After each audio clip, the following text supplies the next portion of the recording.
I reincarnated as the strongest man in a female-dominated world.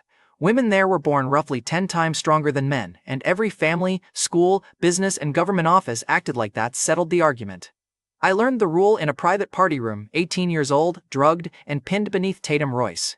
A rich heiress who thought a man's answer was optional, Tatum reached for me again. I remembered 3 centuries of sword cultivation, released 1 thread of aura, and threw her off balance. Then, I walked out. My new name was Derek Callahan. The body belonged to a high school senior, and it had almost no aura. That single burst left my knees shaking. Tatum glared from the floor. A guard followed me, kept her phone on me, and texted Tatum. I was too weak to stop her.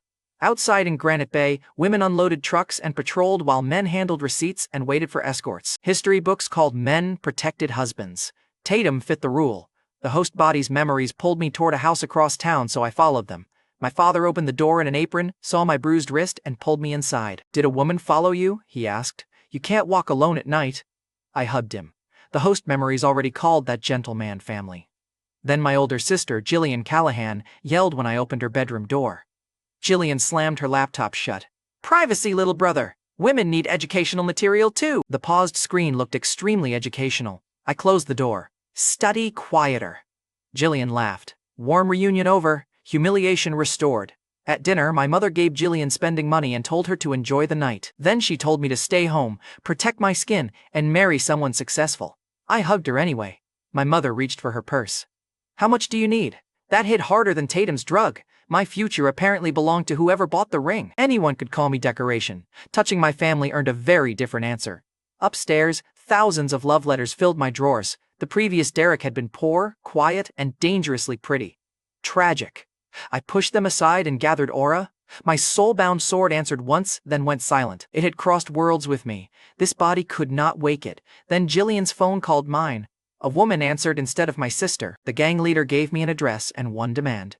Bring the ransom alone or Jillian would leave in pieces. That night, culture shock ended. I picked up a ransom bag. I used my mother's emergency cash and reached a room behind a closed nightclub. 3 women guarded the door. 6 waited inside. Jillian sat tied to a chair with a split lip. The blue-haired leader took the bag, counted the money, and cut Jillian loose. Then she blocked my path. "Your sister can go," the leader told me. "You stay. A face like yours covers the inconvenience." The room laughed.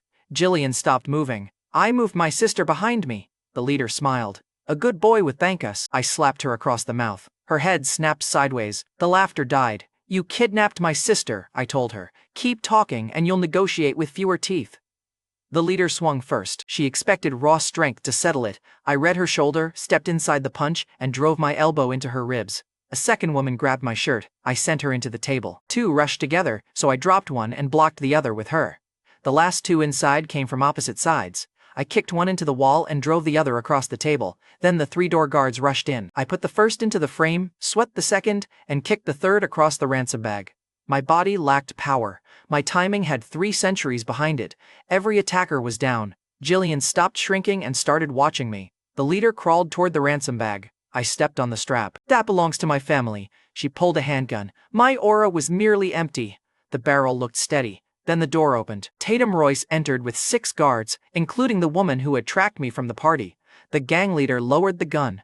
Tatum's guards had hands near their weapons, but every other gang member was already on the floor. Tatum looked at Jillian's bruises, then at the weapon aimed at me. "Take her away," Tatum ordered. "She doesn't leave alive." 2 guards dragged the leader out. The women I had dropped stayed exactly where I left them. Tatum crossed the room and hooked one finger under my chin. "This is Derek," she announced. "My 36th boyfriend." Jillian's mouth fell open.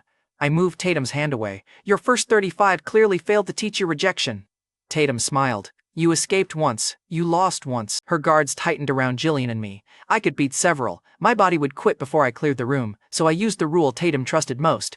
I pointed at the table. "Arm wrestle me? You win, I go with you. I win, Jillian and I walk." Tatum sat. "One hand. One match. Freedom." Tatum gripped my palm. "Try not to cry, boyfriend 36. Try remembering my name after this." Guard called the start. She drove my arm halfway down. The table groaned. My shoulders screamed. Her smile widened. I opened the aura channel behind my wrist. Her hand stopped. Tatum leaned harder. Her smile slipped. I turned my wrist and slammed her hand against the table. The crack echoed through the room. Jillian stared at me like I had replaced her brother during the ransom exchange. "Fair assessment, honestly." The guards looked from Tatum's hand to my face. Two who had been smirking stood at attention without being told. Tatum kept her palm on the table for 3 slow seconds, then she laughed. It was the laugh of a woman who had found a new problem and decided to flirt with it. One guard stepped forward. "Ms. Royce, should we chase him when he leaves?" Tatum slapped the guard hard enough to turn her around. "He beat me under my own rule," Tatum snapped. "Show some respect." The guard lowered her head. Jillian noticed that too. Tatum rose and circled me once. "Your technique was clever. Your body is still weak. Thank you for reviewing the product." "You need protection," Tatum continued. "A man with your face and attitude will attract trouble everywhere." I gestured at the broken gang room. "The trouble appears to be having a worse evening." Jillian covered a laugh with her hand. Tatum's gaze sharpened. "You think one victory changes how this world works? I think worlds learn slowly. People learn after impact." She glanced at the table. "Good." She looked at the cracked table. Tatum stepped closer. "Men here live longer because women protect them. They inherit comfort. They avoid blood. You could choose a powerful family and never struggle again." Jillian shifted beside me. She had spent her whole life hearing that speech as common sense. I looked at the door where the gang leader had vanished. "That woman used the same rule to price me after taking my sister," I told Tatum. "Protection becomes ownership the second my answer stops mattering." Tatum's jaw tightened. For the first time, her guards looked uncomfortable instead of amused. She reached for my wrist. I caught her hand before she touched me. Tatum's eyes dropped to our grip. Her interest got worse. "You really don't scare properly," she murmured. "I've had centuries of practice." The words slipped out too quickly. Jillian turned toward me. Tatum went still. I released her hand. It was a figure of speech. It was a terrible save. In my defense, reincarnation had ruined my small talk game. Tatum smiled again. "Now I have another reason to investigate you." I had won freedom. Now Tatum planned to investigate me. Jillian stepped between us. "He won. We leave." Tatum studied my sister's bruised face, then nodded once. "No one in this room touches either, Callahan," Tatum ordered. "Anyone who forgets answers to me." The surviving gang members agreed very quickly. I disliked the ownership in her wording. I still used the protection to get Jillian outside safely. Tatum followed us to the hall. "You'll choose me eventually," she told me. "I just chose the door." Tatum smiled. "You'll get tired of fighting the whole world. Then the whole world should pace itself." Jillian made a choking sound that might have been laughter. A guard hurried toward Tatum before we reached the stairs. "Your family needs you," the guard whispered. "Right now, they're already moving." Tatum's playful expression vanished. Her hand tightened around the table mark on her palm. She looked at me once, like she wanted to say something else, then she turned and left with half her guards. That reaction told me the call carried real danger. Tatum enjoyed threats. Whatever waited at home had erased the fun. Before leaving, she pointed at the ransom bag in Jillian's hands. "Keep it. My people will replace whatever your family spent." I shook my head. "We paid for my sister. We keep our own receipt." Tatum looked almost offended by the refusal. Money had probably solved every awkward silence in her life. She was learning that money could not buy my answer. "Then let me drive you home," she offered. Jillian answered first. "He just arm wrestled you for permission to leave." Tatum glanced at my sister. "I like her." "Please don't," Jillian replied. For once, both women listened when I pointed toward separate doors. Tatum left for her family crisis. Jillian and I took the stairs. Outside, the cold air hit my empty aura channels. My legs nearly folded. Jillian caught my elbow. "You beat 9 women and the Royce heiress. Now stairs are winning?" The stairs cheated. Jillian kept hold of me as we walked home. "When did you become terrifying?" she asked. "I remembered how to fight." Jillian looked sideways. She had heard the word centuries. "Great. My first witness was also the woman least capable of minding her business. I'll explain when I understand what I can safely explain." Jillian accepted that for almost 4 seconds. "Fine," she said. "I'll marry you into the Royce family and interrogate your wife later." I had just won my freedom, and my sister was drafting the wedding invitation. She drugged me. Jillian winced. "Then maybe skip the ceremony and keep the gifts." That moral recovery was impressive. "Thank you. I trained at dinner." Her joking stopped when she touched her split lip. I tightened my arm around her shoulders and kept walking. I could survive mockery, hunger, and a weak body. Anyone who hurt my family had volunteered for a very bad lesson. At our front gate, my knees finally buckled. Jillian caught me for the second time that night. The soul sword inside me stayed silent. Jillian looked sideways. "People don't remember centuries by accident."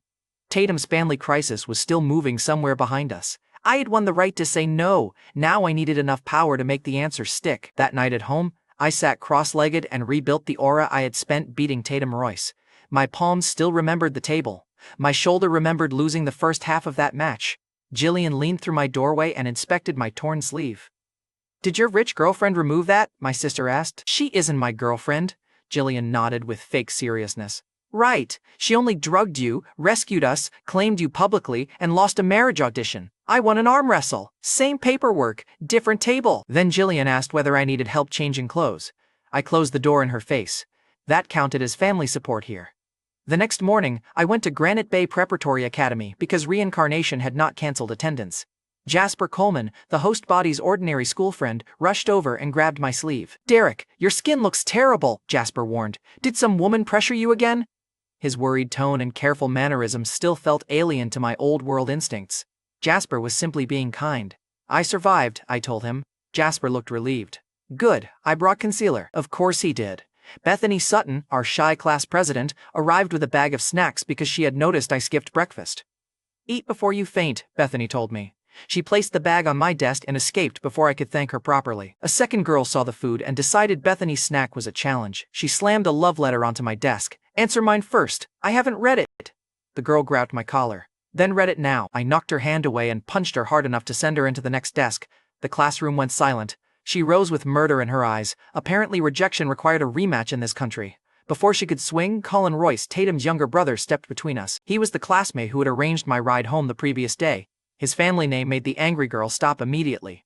Colin looked at me instead. "Derek, can we talk privately?" The empty stairwell, Colin bowed his head. "I asked Tatum to drive you home," he admitted. "I didn't know she'd drug your drink. I found out after you escaped." His shame looked real. More importantly, the facts matched the host body's memory of him. "You made a bad choice," I told him. "She made the crime. Never hand me to her again." Colin nodded fast. "Never." I accepted the apology. Trust would take longer. After class, Tatum blocked the curb with a black luxury car. Losing to me had made her more determined. The walking red flag opened the passenger door. "Get in, Derek." "No!" Tatum rested one hand on the roof. "Your parents own a small business. Small businesses break easily. I got in because my family had become the threat." Then I picked up the jeweled ornament on her dashboard and smashed it against the floor. Tatum stared at the pieces. "Friendship damage," she announced. "Send the invoice to boyfriend 35. Her mouth twitched. "You keep destroying expensive things around me. You keep making expensive mistakes." Tatum offered a deal. She would help my parents' business and stop digging around my family if I agreed to be her friend. Her definition of friendship needed federal supervision. I accepted the temporary arrangement because my parents needed the shield. Tatum started the car. "Who trained you?" "My security team checked your history," she replied. "Yesterday you were a quiet student with no combat record. Last night you beat women who train professionally." So Tatum's background check had already reached the impossible part. I looked through the windshield. "Maybe your records are lazy." Tatum smiled. "Maybe you're lying." Truck filled the windshield before either of us could continue. The driver had crossed the median at full speed. I threw myself over Tatum as metal crushed the front of the car. Glass burst across my back. The impact drove my ribs into the console. The cabin twisted around us. Tatum shoved at the door. It had folded shut. I forced Aura into my arm, tore the latch free, and kicked the bent door into the road. Then I carried Tatum out. Her feet touched pavement. Mine nearly failed. Tatum caught my waist before I dropped. For once, she forgot to flirt. A strip of glass stuck from my shoulder. Tatum tore the silk scarf from her neck and pressed it against the wound. "You're injured because of me," she muttered. "I've had worse transportation." Tatum looked at the crushed car. "That car cost $400,000. Then it had an expensive last day." Her laugh came out shaky. Her usual smirk was gone, and the blood on her scarf made the danger personal. The truck had only started the attack. 6 armed women climbed from 2 waiting vehicles. Each wore the same black thread crest at the cuff. Tatum pushed me behind her and met the first attacker with a punch. I had just carried her through a wreck, and she still tried to protect me. Messy woman. Consistent fighter. 3 attackers surrounded Tatum. Another charged me with a machete. She expected an injured man to retreat. I stepped beside the blade, trapped her elbow, and drove the handle into her throat. The machete changed owners before she hit the road. A second woman rushed my blind side. I reflected sunlight off the blade into her eyes and cut her sleeve, exposing the crest. Tatum saw it too. She broke one attacker's stance and sent another across the hood. I used the flat of the machete to drop the last woman beside her. The surviving driver tried to run. Tatum caught the door, ripped it open, and pulled her out by the collar. The road went quiet except for leaking coolant. Tatum looked at my bleeding shoulder. "You shielded me." "You were in the way." Tatum tightened the scarf. "Liar." Dangerous word from a stalker. Her phone rang before she could answer. A guard reported that Tatum's mother had collapsed during an attack at the family estate. The guard had found the same black thread crest beside her bed. Tatum's face emptied. She ordered cleanup, then turned toward another car arriving from her security team. I started walking away. This is family business, I told her. Handle it.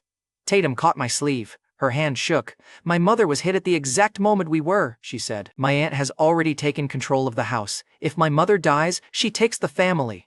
The matching crest and timing proved coordination. One crew had attacked the heir on the road while another removed the family head. The mastermind was still unknown. Tatum had threatened my parents less than an hour earlier. Now she stood beside a wreck, terrified for her own mother. I removed her hand from my sleeve and held it instead. Sword cultivators learned to read meridians, the channels that carried aura, because wounded fighters rarely reach doctors. Take me there, I told her. I can read injuries your doctors won't see.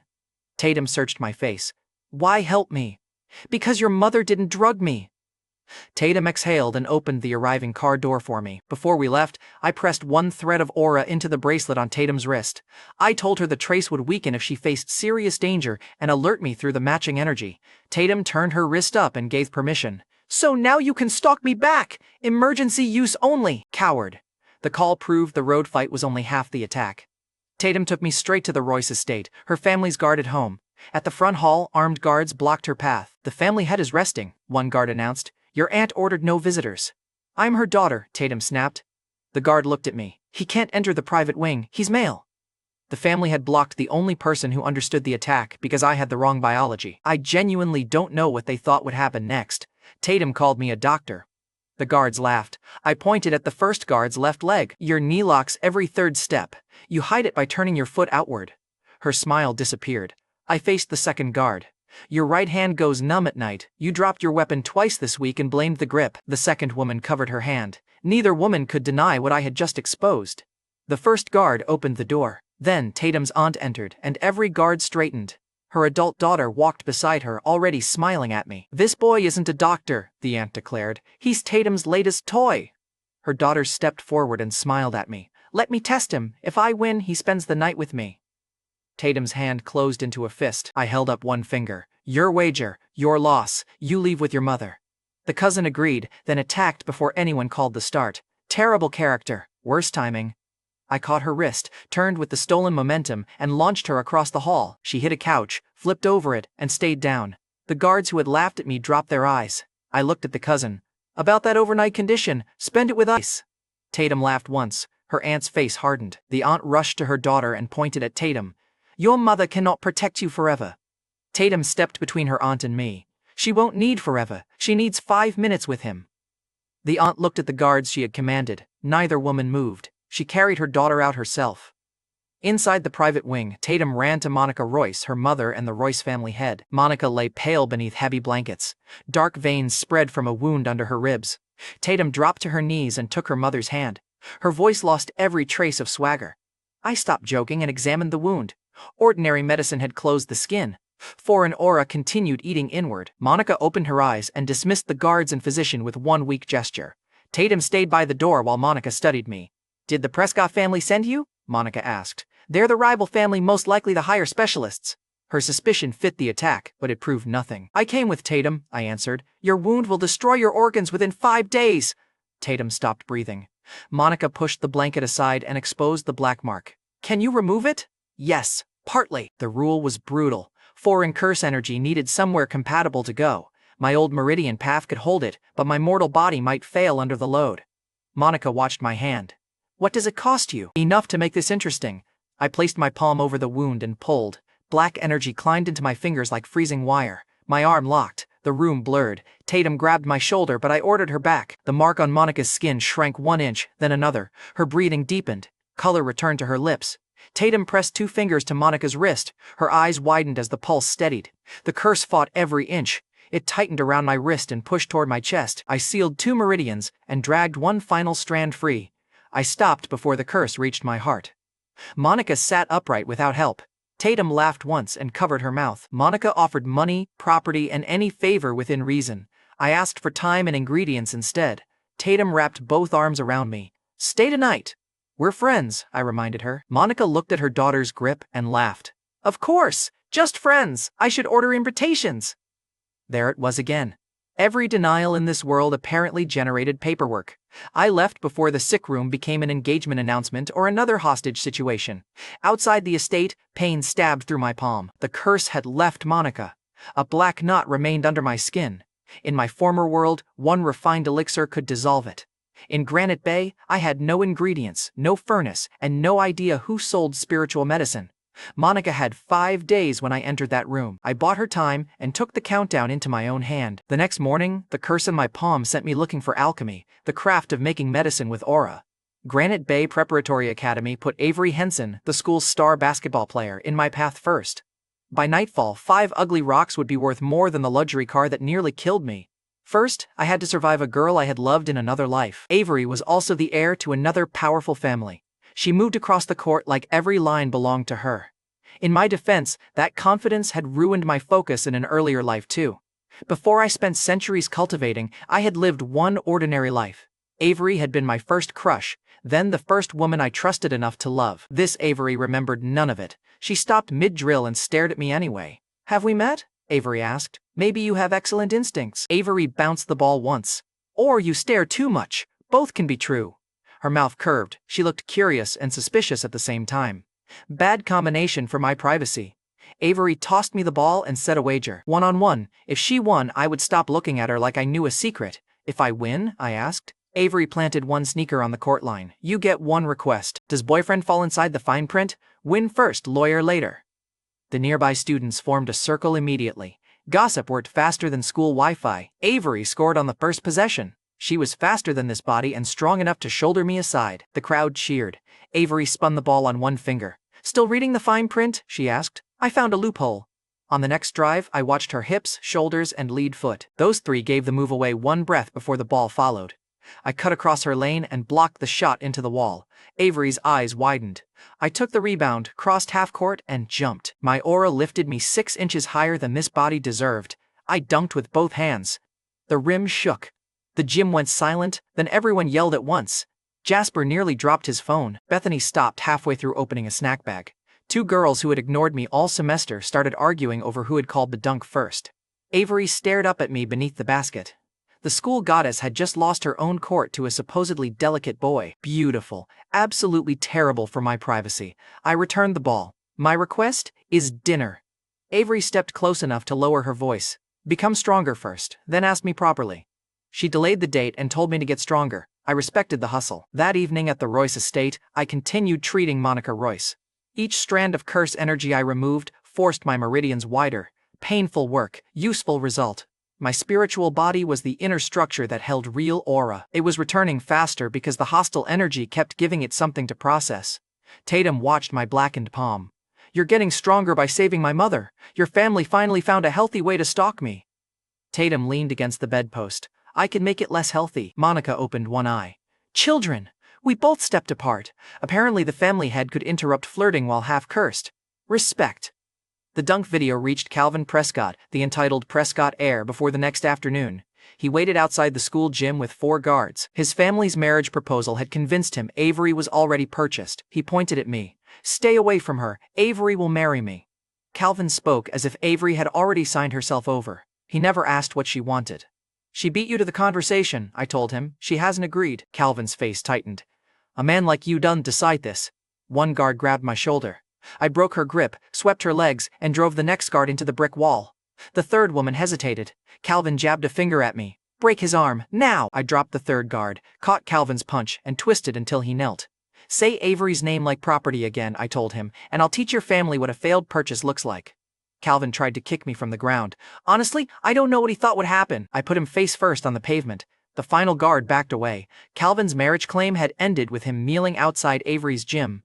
That overreaction told me the Prescott proposal hid more than romance. I asked Tatum to investigate Avery's family and the marriage deal Calvin was enforcing. She sent money for a professional answer, then added a message telling me to buy better clothes. I spent the money on information. Petty efficiency. The contact was Mira Lowell, a freelance hacker and information broker. She had already researched the boy from the viral basketball video. When I called, Mira answered. "If this is the handsome dunk guy, flirting costs extra. I need family intelligence. Business flirting. Premium tier." We met that evening at a barbecue restaurant. Mira arrived in an oversized hoodie, pink hair, and the alert eyes of someone who slept beside 3 monitors. She looked too cute for a woman who sold old money secrets by the hour. She caught me looking. "Cute! Client discount," Mira offered. "How generous. It raises the bill by 20%. The hacker had jokes and invoices. Dangerous combination. Mira explained the crisis between bites. The Henson family depended on one refining formula for its medicine business. The Prescott family had stolen or compromised it, pressured suppliers, then offered marriage as the rescue. So Calvin wants Avery and the company, I said. Mira lifted her glass. Greed likes bundle deals. She also confirmed that hidden martial families practiced two forms of alchemy. Ordinary labs refined chemicals. Aura users refined energy through rare vessels and mineral cores. That was the answer my cursed hand needed. I asked for black market suppliers. Mira named a fee large enough to wipe out my new balance. Then she offered another bargain. Buy dinner, she said, and I'll include the dangerous contacts. I agreed. Mira ordered 6 plates of pork belly, 2 side dishes, and a pitcher of beer for herself. The waiter gave me iced tea after checking my age twice. In this world, women fought, led families, and apparently treated liver damage as leadership training. 3 drinks later, Mira's jokes slowed. A man rejected me because I was poor, she admitted. So tell me, Derek, do you like me or do you like what I know? Her voice shook when she asked. I like that you charged me before getting emotional, I told her, very professional. Mira laughed, then collapsed against my shoulder. I carried her to her apartment, put her in bed, and left water beside her. She had given me information. Intoxication gave me nothing. Before falling asleep, Mira pointed at her unlocked computer. Search whatever you need, don't delete my games. I checked the Henson records, then Griffin Reserve Auction House, the city's main market for martial families. The useful answer took 30 seconds. Spirit stones were nearly extinct, and rich families paid absurd prices for any core holding stable aura. I could charge ordinary mineral cores with my method. The process would drain me, but money could protect my family and buy the ingredients Monica needed. Mira's information had given me a market. So I went home and tried to make my own spirit stones. I bought 5 ugly mineral cores from a construction supplier and fed aura into them one at a time. The first cracked, the second burned my fingers.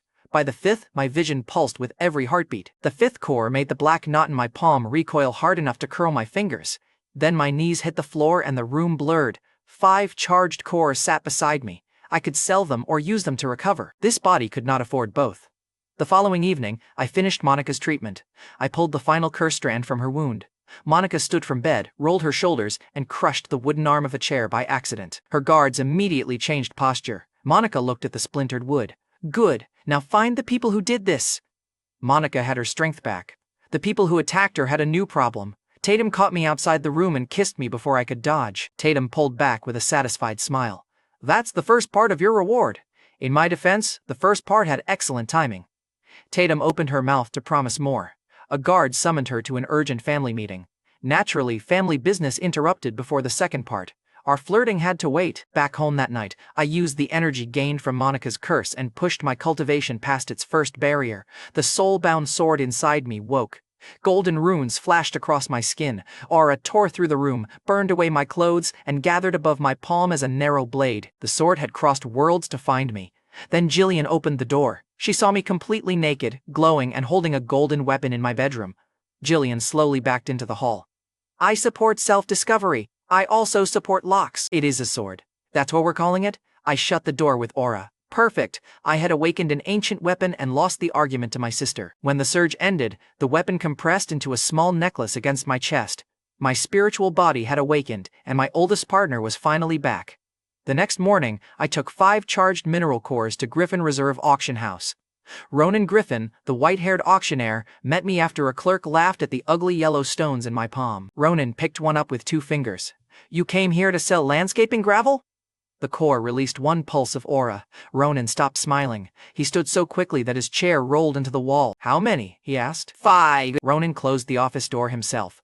$1 million for all 5. Yesterday the stones had been junk. Today, an auctioneer was guarding the door from his own staff. I was starting to like ugly objects. I accepted. Ronan transferred the money and asked for first refusal on the next batch. Where did you find them? Ronan asked. Bad question. He grinned. Good answer. Suppliers with secrets live longer.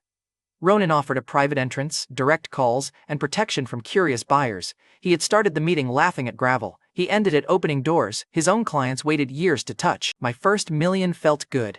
More importantly, it made food, medicine, transport, and family protection possible. Then an assassin waited outside the auction house. Rain had emptied the side street. He stepped from an alley with a short blade and went straight for my throat. He expected a student carrying money. I released the soul sword into 3 golden lines. They caught his blade before it reached my skin.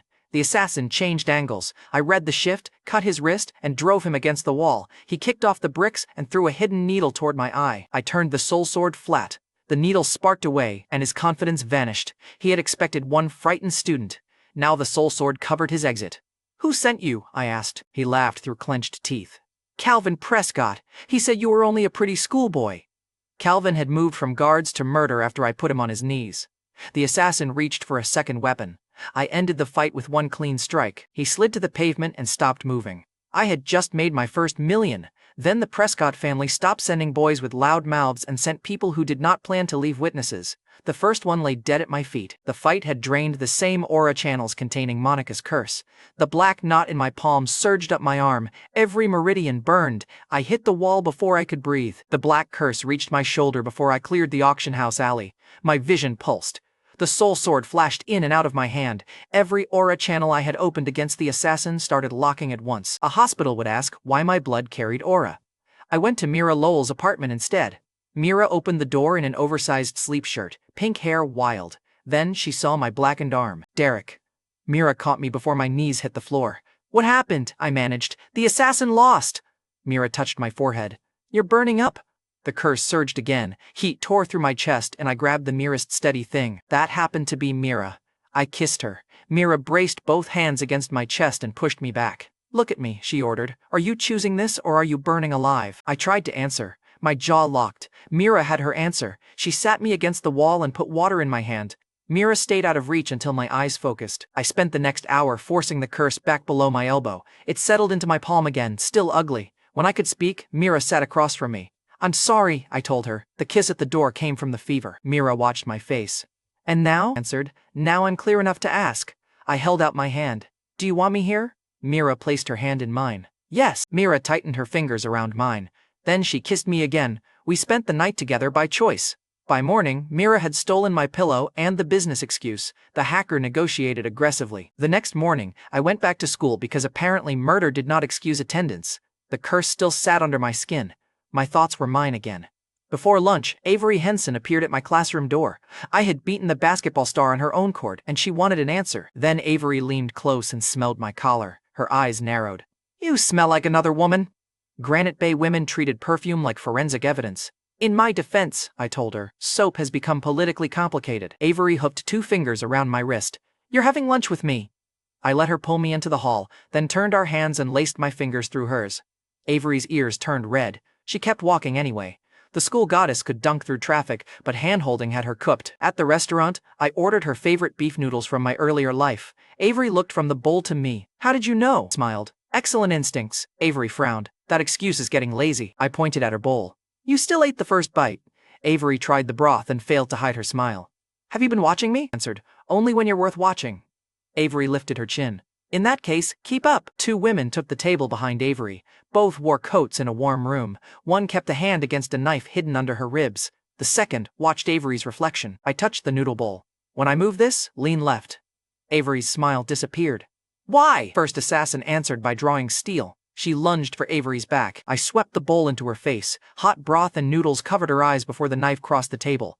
The second assassin came from my right. I pulled Avery behind me and caught the blade along my ribs. Blood spread beneath my shirt. I trapped the attacker's wrist and drove it into the table. Then I kicked her partner into the wall before she cleared the noodles from her face. The first woman reached for a second knife. I threw a chair into her knees and dropped her with one strike. The second attacker twisted free and aimed for Avery again. Wrong target. Worst decision. I caught her elbow, folded the arm across the table, and drove her face into the untouched bowl. Both attackers stayed down. Avery stood over them with my blood on her hand. She pressed a napkin against my ribs while the restaurant noise slowly returned. "Who are you?" Avery demanded. I met her eyes. "Someone who wasn't letting that knife reach you." Avery pressed harder. "Derek." "I don't belong to a local martial family," I told her. "I can't explain everything yet." Avery pressed harder against the wound. "You ordered my favorite food, spotted killers behind me, and took a knife meant for me." I told her. "I feel like I've known you forever." Avery went still. "I would take a bullet for you," I told her. Today it was a knife. Avery dragged me into a private booth and locked the door. Avery told me, "The Prescott family stole the refining formula that keeps my family's medicine business alive. They're choking our suppliers and offering marriage as the cure. Calvin's ownership speech was part of the takeover." Avery set one hand over mine. "If the business falls, my family will force the match." I squeezed her hand. Give me the ingredients and the effect your formula needs. Avery stared. You can replace it? I promised. I can build something better. The Prescotts had moved from contracts to hired knives. I expected Granite Bay's hidden families to start choosing sides. Then the aura thread tied to Tatum's bracelet went cold. I had placed that trace with her permission after the road ambush. It weakened only when she faced serious danger. I stood so fast the table shook. Avery caught my sleeve. What happened? I answered. Tatum's in trouble. Jealousy crossed Avery's face. Then she looked at my blood and released me. Go, Avery ordered. Bring back the explanation you owe me. I called Mira before reaching the street. Mira answered. You left 6 hours ago and already need a hacker? I told her. Track Tatum's phone. West Highway, Mira reported. The phone is inside a cargo van. Mira found the van. I still had to take it. I called Ronan Griffin, the auctioneer who had paid $1 million for my stones. I need a ride, I told him. How illegal? Ronan asked. I answered. Kidnapped heiress. Ronan closed the auction house before I finished the address. His Lamborghini reached me minutes later. Look, I need you to understand how casually Ronan treated that car. Most people protected a Lamborghini. Ronan used his as a battering ram with leather seats. Ronan threw open the passenger door. Try not to bleed on anything important, I answered. Drive faster and I'll keep it inside. Ronan grinned and floored it. Mira guided us with one moving pin. Ronan cut through traffic, took the shoulder, and pulled beside the van before its driver noticed us. Which part can I hit? Ronan asked. I pointed at the van. The ugly part. Ronan glanced over. That's all of it. I braced against the dashboard. Excellent. Ronan clicked the van's rear wheel, forced it sideways, and pinned it against a concrete barrier. The Lamborghini lost a mirror. Ronan did not even look. I left before his car stopped moving. 3 armed women spilled from the van and opened fire. The soul sword split into golden lines. Bullets sparked away. I crossed the distance and ended all 3 before they found a second volley. Ronan stepped out behind the engine block. His racing smile had vanished. I tore open the van door. Tatum lay bound inside, unconscious with a bruise across her temple. I reached for her. An aura beam struck the roof. The van erupted in fire. I pulled back as 2 men in ceremonial mountain coats dropped from the overpass. Aura rolled from their sleeves, and their matching blades carried the same hostile pressure as Monica's curse. The older brother aimed at me. Your talent is wasted here. Join our mountain sect, hand over the Royce woman, and we'll forgive the hired muscle. I pointed at the burning van. You set my girlfriend's van on fire and opened with recruitment? Tatum was still inside. I had no time for their ego. The younger brother smiled. A man should feel honored. I raised the soul sword. Move, or your sales team loses 2 members. The older brother attacked first. He expected his aura-coated blade to break mine. I read the weak point near the guard and met it with the soul sword's edge. His weapon snapped. My second cut took the arm holding it. He hit the road screaming. His smear vanished. The younger brother launched a wider strike toward the burning van. He was using Tatum to force my guard open. I put the soul sword against his wounded brother's throat. I pressed the blade closer. Drop it. The younger brother looked at the blade, then at the van. He attacked anyway. I shoved the wounded man out of the strike's path. The younger brother diverted his aura at the last instant, exactly as I expected. That hesitation opened his guard. I crossed inside his range, broke his stance with one kick, and placed the golden blade under his jaw. His weapon hit the road. Ronan ran to the van with a fire extinguisher while I cut Tatum's restraints. I carried her out through the rear door as the roof folded inward. The brothers stayed down. One had lost an arm, the other had lost the argument.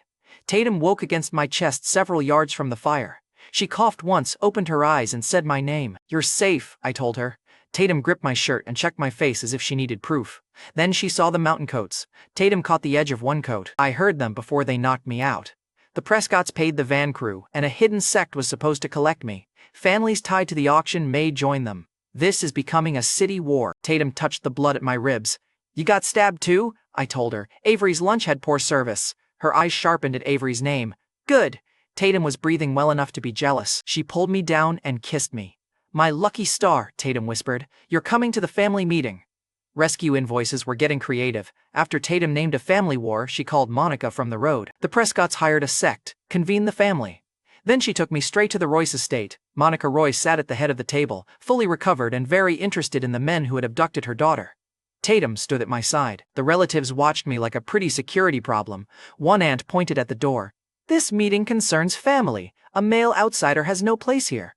I came to do business, I told her. You can keep the family drama. I placed a fresh spirit stone on the table. The stone released one steady pulse. Every fighter in the room felt it. Monica leaned forward. The aunt who wanted me outside stopped pointing. The aunt announced, I'll buy it. I left the stone between us. No. The aunt's face tightened. Name your price. Tap the table. I'm offering supply terms. Griffin Reserve handles the auction. The Royce family receives preferred access, protective gear, and combat pills that can raise strength around 30%. The aunt stared at me. Because you're Tatum's friend, you owe this family first rights. I met her stare. Friendship keeps her alive. Ownership gets you nothing. Monica tapped the table once. What do you require? I answered, materials, payment at market value with a family discount, and no attempt to control who else I sell to. The stone pulsed again. The aunt lowered her voice. How soon can you deliver the pills? 5 minutes earlier, the aunt had pointed me toward the door. Now she wanted my delivery schedule. Monica moved an empty chair beside Tatum and ordered tea brought to me first.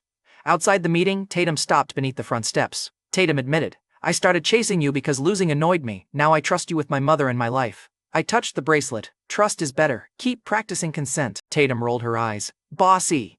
I tapped the jade. Alive. Tatum touched the bracelet carrying my trace.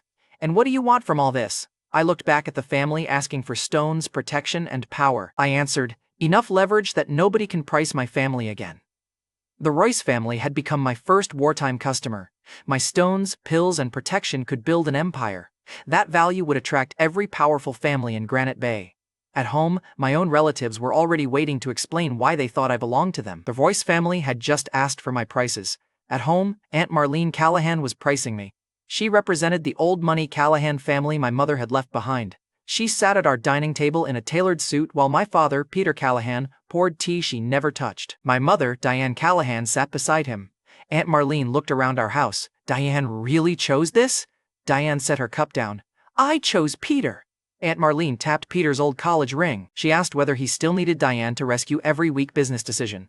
Then she offered to have a driver take him somewhere less embarrassing while the family discussed me. Peter stayed seated. Diane's stare could have cut glass. Aunt Marlene told him, you never finished the right schools. Your business instincts are weak. This family has spent years covering Diane's mistake. Peter's hands tightened around the teapot. No joke belonged there. Aunt Marlene turned to me. A suitable family wants a husband. You'll accept the match, move into their home, and stop embarrassing your mother's bloodline.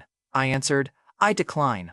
Her eyebrows rose. You're 18, your preference is a courtesy. Then she threatened my parents' business, our house, and Peter's place beside my mother. She called it family discipline. Nobody believed her. Aunt Marlene slid a number across the table. This is what your cooperation is worth. I pushed the paper back.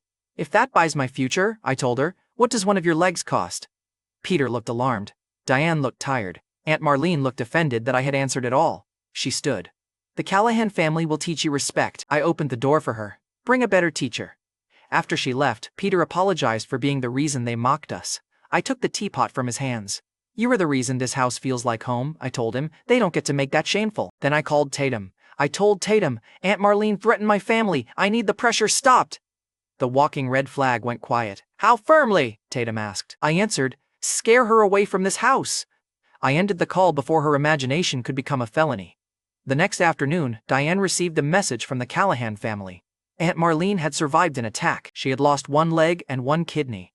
I called Tatum immediately. I demanded, what did you do? Tatum answered from a moving car. She won't threaten your father again. I said, I asked for fear. You delivered surgery. Tatum replied, you mentioned the price of a leg. I snapped, that was an insult. Tatum paused. It was very specific. Look, I had asked for one threat to stop. Tatum heard a blank check. I banned her from treating my anger as an order. Tatum agreed without sounding sorry. Diane read the family message twice.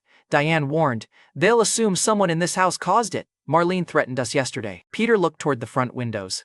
Tatum had removed one threat and painted a larger target over our address. Peter kept checking the front windows. I went upstairs, spent part of Ronan's million on jade, and turned my bedroom into a workshop.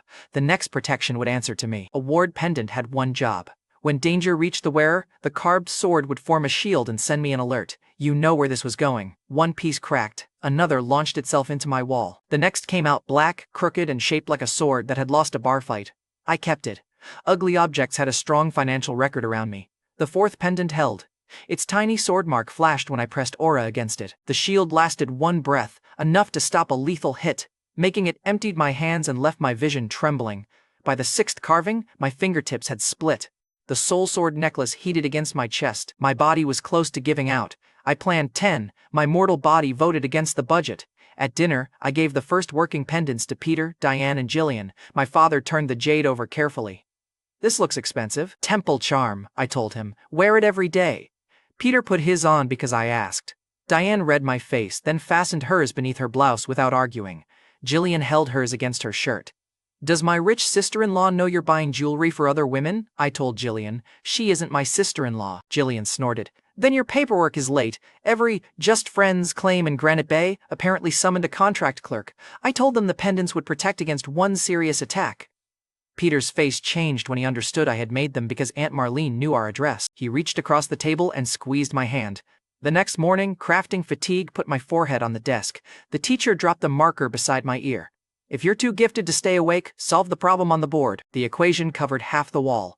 The host body remembered the method from months of tutoring, so I solved it in 4 lines. The teacher checked twice. 2 students erased their answers without looking up. Then she asked whether I wanted to become class representative. Solving one equation had bought me unpaid management. During the next lesson, the half-finished ward beneath my desk popped. Smoke rolled out of my sleeve. Jasper Coleman, my ordinary school friend, stared at the charred little sword in my palm. Is that safe? Jasper whispered. I turned the charred sword over. It survived me.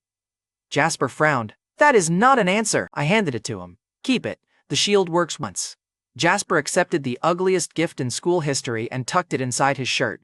Then he showed me the basketball video. My dunk against Avery had spread across Granite Bay Preparatory Academy, and the sports festival wanted me on the men's team. I already told everyone you'd play, Jasper admitted.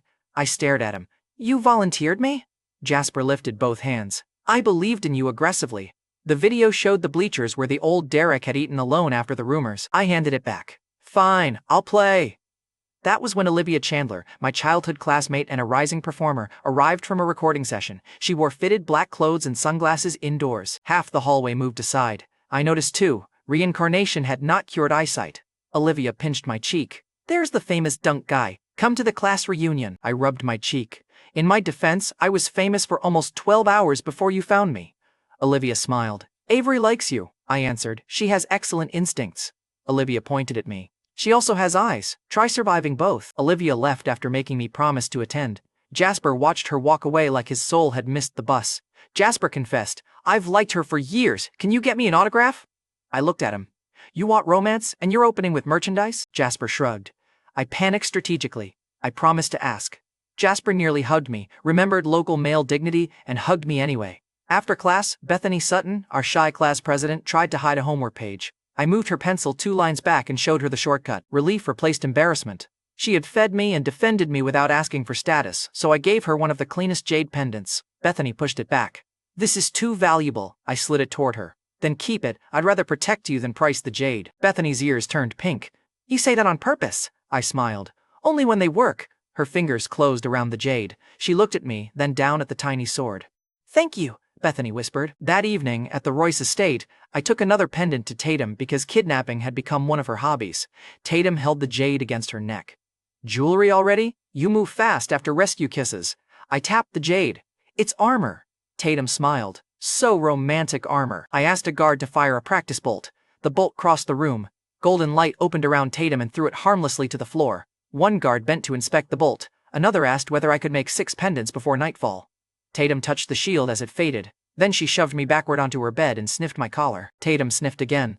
Another woman wore your attention today? My love life had become a crime lab with better cheekbones. I gave protection to people I care about, I told her. Tatum leaned over me. How many women? I answered. Enough that this interview needs snacks. She warned me to stop collecting girlfriends. I tapped the pendant at her throat. You're wearing proof that I expect you to survive the competition. Tatum tried to hide her smile and failed. I left before gratitude became another hostage situation. Later that evening, at Mira's apartment, I found her asleep beside 3 glowing monitors. Mira twisted under the blanket and whispered, Don't leave because I'm poor. Her nightmare told me what her jokes kept covered. I woke her gently. Mira grabbed my shirt before her eyes opened. I chose you awake, I told her. A nightmare doesn't get a vote. Mira's grip loosened. I placed a ward pendant around her neck and kissed her goodbye. She kept one hand around the jade until I left. That night, Diane picked me up outside Mira's building because she was nearby. My mother took one breath inside the car and looked at my jacket. Your father notices perfume, Diane warned. She cracked the window, lit a cigarette, and blew smoke across my collar before we reached home. Perfume Forensics had recruited my own mother as an accomplice. Then Ronan texted. A Royce relative had sold one of my ward pendants for $1.2 million. An hour later, at a quiet bar near home, I met Ronan Griffin for an explanation. Ronan laughed at the sale price. With the right buyer, that pendant could reach 10 million. I stared at my glass. The ugly one too? Ronan grinned. Especially the ugly one. Rich people call damage history. Over one drink, Ronan told me his mother's family had moved him away from his father. They tracked his inheritance value and forgot his favorite food. He had money, access, and nowhere that felt like home. I told him about Aunt Marlene and the marriage threat. For once, neither of us joked. Ronan poured another drink. Then make enough power that they have to ask. Ronan raised his glass. I clinked it. The buyer had become my friend. Unfortunately, friendship did not improve my tolerance. I returned home drunk and opened the wrong bedroom door. A bob-haired woman caught my arm when I stumbled. In the dark, I murmured, "Mira?" The light snapped on. Jillian stood there holding a laundry basket. I jumped backward before touching her and hit the wall hard enough to sober myself. Jillian stared. "Two rich girlfriends, one hacker, and you're flirting with laundry?" I backed into the wall. "Retire this memory." Jillian raised the laundry basket. "I'm telling everyone at your wedding." I had stopped before touching her.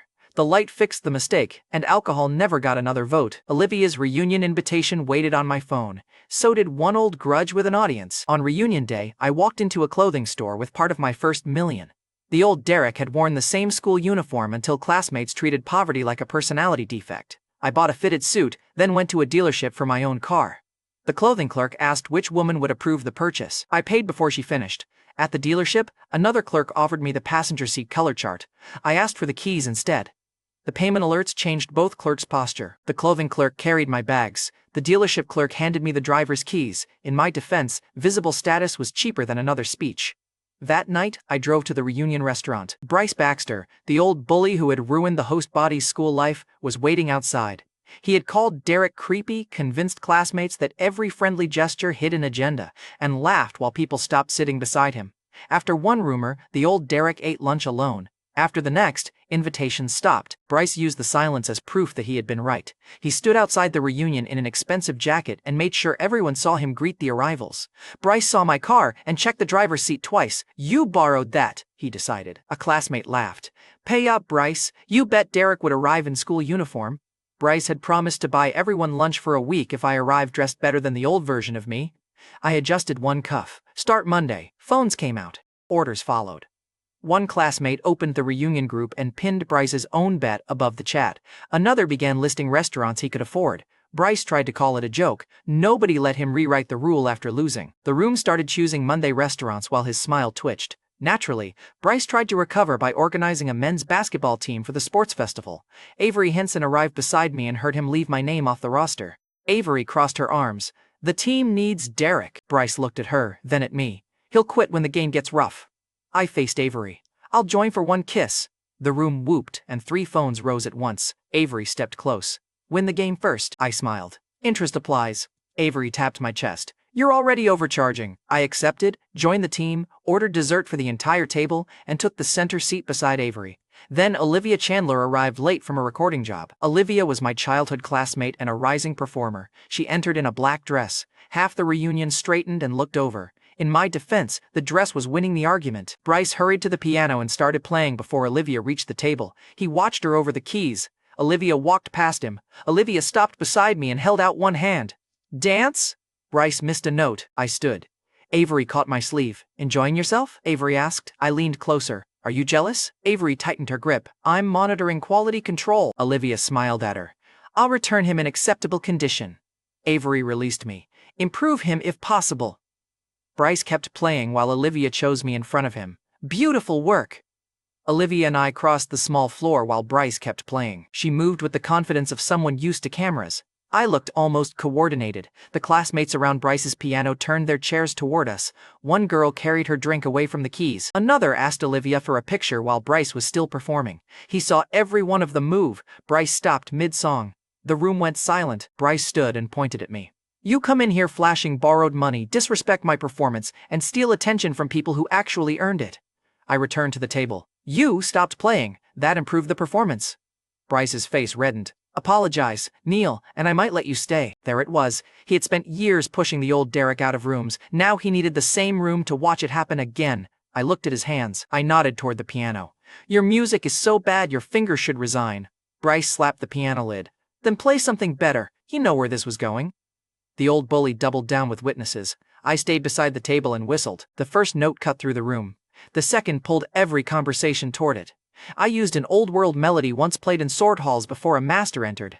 It needed breath control, aura, and 3 centuries Bryce had not budgeted for. Olivia stopped smiling and listened. Avery lowered her glass.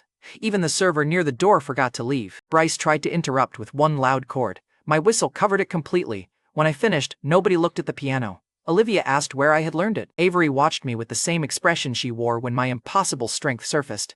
3 classmates turned their phones from Bryce and started filming me. Bryce had lost the room before I touched him. Bryce grabbed my shoulder. You think a trick makes you better than me? I picked up a dull dessert knife. One flick sent a thread of aura across his hair. A clean lock fell onto the piano keys. Bryce froze. He touched the uncut skin beside the missing lock. His hand started shaking. I placed the knife beside the hair. Leave, I told him. Your hands can stay. The room has suffered enough. Olivia covered a laugh. Avery laughed openly. The classmates nearest Bryce stepped aside instead of defending him. The boy who had once decided where Derek could sit walked out alone. Bryce kept arguing as he left. Nobody answered him. The party resumed without waiting for him. Avery moved beside me and touched the soul sword necklace under my collar. Avery said, "You get more mysterious every day." Covered the necklace. You'll learn the truth. Avery narrowed her eyes. When? Answered. When telling you keeps you safer than hiding it. Avery studied me, then stole the dessert from my plate. I'm charging interest too. After the party, I went to Mira's apartment expecting quiet. I found her father holding her arm hard enough to leave finger marks. He had brought his gambling debt to Mira's apartment and decided his daughter should pay for it. Mira pulled against his grip. I told you I don't have that money. Her father twisted harder. I raised you. Your income belongs to this family. He shoved a debt notice toward her face. You work with rich families. Find it.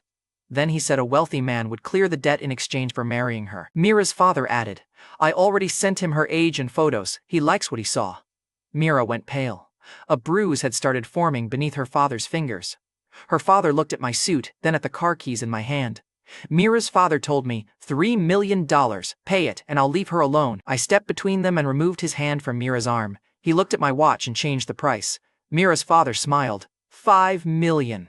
I kept my voice level. You get $5 million after you sign away every claim on her. Mira's father laughed. She's my daughter. I slid the paper toward him. You treated her like collateral. Now you're selling the position. I put one page on the table. No visits, calls, intermediaries, or financial claims. Then I texted Ronan. I need $5 million now. I'll repay you. Ronan answered before Mira's father finished reading. Send the transfer details. The father saw the confirmation and grabbed the pen. He signed. Only then did Ronan release the money. Mira's father checked the balance twice. Relief made him brave again. Mira's father sneered. You're still a man playing with women's money. You can't keep me away forever. Raised one hand. The soul sword appeared above the table in a line of gold. It cut the chair beside him into 4 clean pieces without touching his coat. He stopped breathing through his mouth. The agreement bought you a safe exit, I told him. Use it. Mira's father took the money and leapt without looking back. He had entered holding his daughter. He left as a paid stranger with no right to return. Mira stood motionless until the door closed. Then she buried her face against my chest and cried.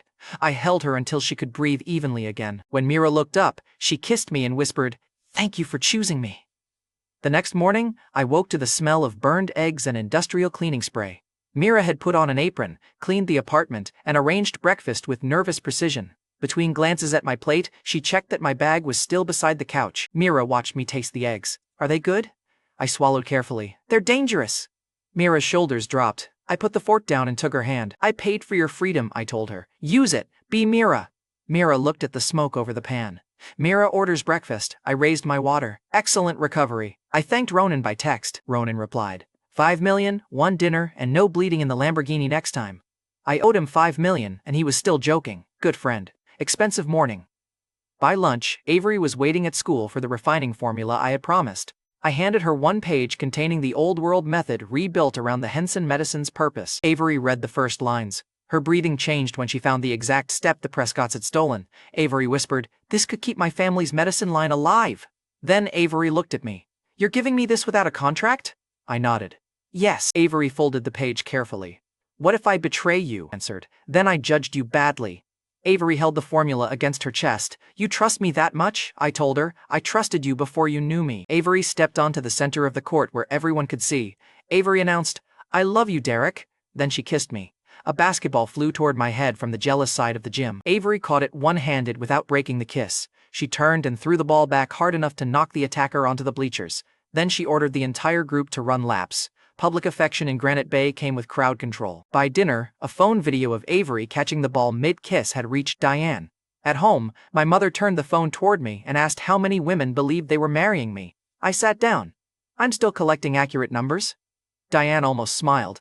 Then she placed Aunt Marlene's family seal on the table. My mother is Madame Callahan, Diane told me. She heads the National Callahan family. Peter stayed beside her, quiet and tense. Diane explained that she had left the family to marry him. The Callahans cut support, mocked Peter at every gathering, and kept my future marriage inside their family plans. They never accepted her choice. They still believed they could arrange mine as the price of keeping Diane protected. Aunt Marlene was a warning, my mother said. They'll send someone stronger next. I touched the seal. How do I stop them? Diane answered. Enter Union National University. The school carried enough national status that even Madame Callahan would avoid attacking one of its students openly. Admission would turn me from a family asset into a public investment. Diane held my gaze. Get in, and my family has to negotiate. I closed my hand around the seal. Then I'll get in. Union National University was supposed to be my escape route. First, I had to survive the auction, the woman who seized my target, and the one weapon my aura could not stop. Union National University could protect me from the Callahans. First, I needed my soul-bound sword to stop trying to tear my current body apart. That night in my bedroom, I fed aura into a thumb-sized practice blade. Gold spread across the metal, the edge sharpened, the floor cracked, and my wrist started shaking. 3 centuries of cultivation had 5 broad stages. My problem was much simpler. The sword needed a vessel strong enough to hold it. My 18-year-old body could not hold that pressure. I meant to rest for 10 minutes. Ronan Griffin called 2 hours later and nearly ruptured my other ear. Please tell me you're already at the auction, Ronan demanded. I looked at the sunlight across my floor. I'm spiritually present. You're asleep. Physically, yes.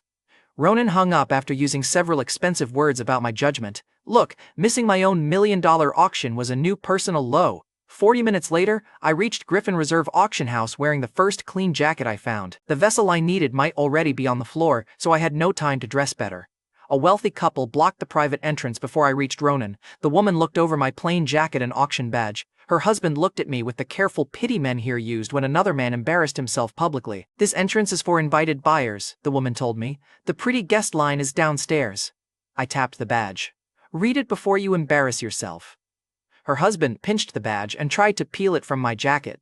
Counterfeits go downstairs too. I took the badge back. The woman reached for my face. Someone should teach you manners. I caught her wrist, turned once, and snapped her arm across my shoulder. She screamed. Her husband dropped the bidding folder. Security rushed over. The woman pointed at me with her good hand and demanded that they remove me. Ronan arrived before the guards chose a side. He looked at her arm, then at my badge.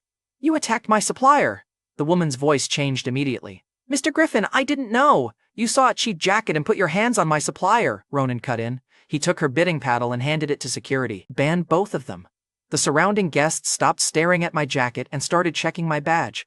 The husband apologized while security escorted them out. His wife kept threatening lawsuits until the elevator doors closed. An attendant who had ignored me earlier opened the private rope and offered the best lounge seat.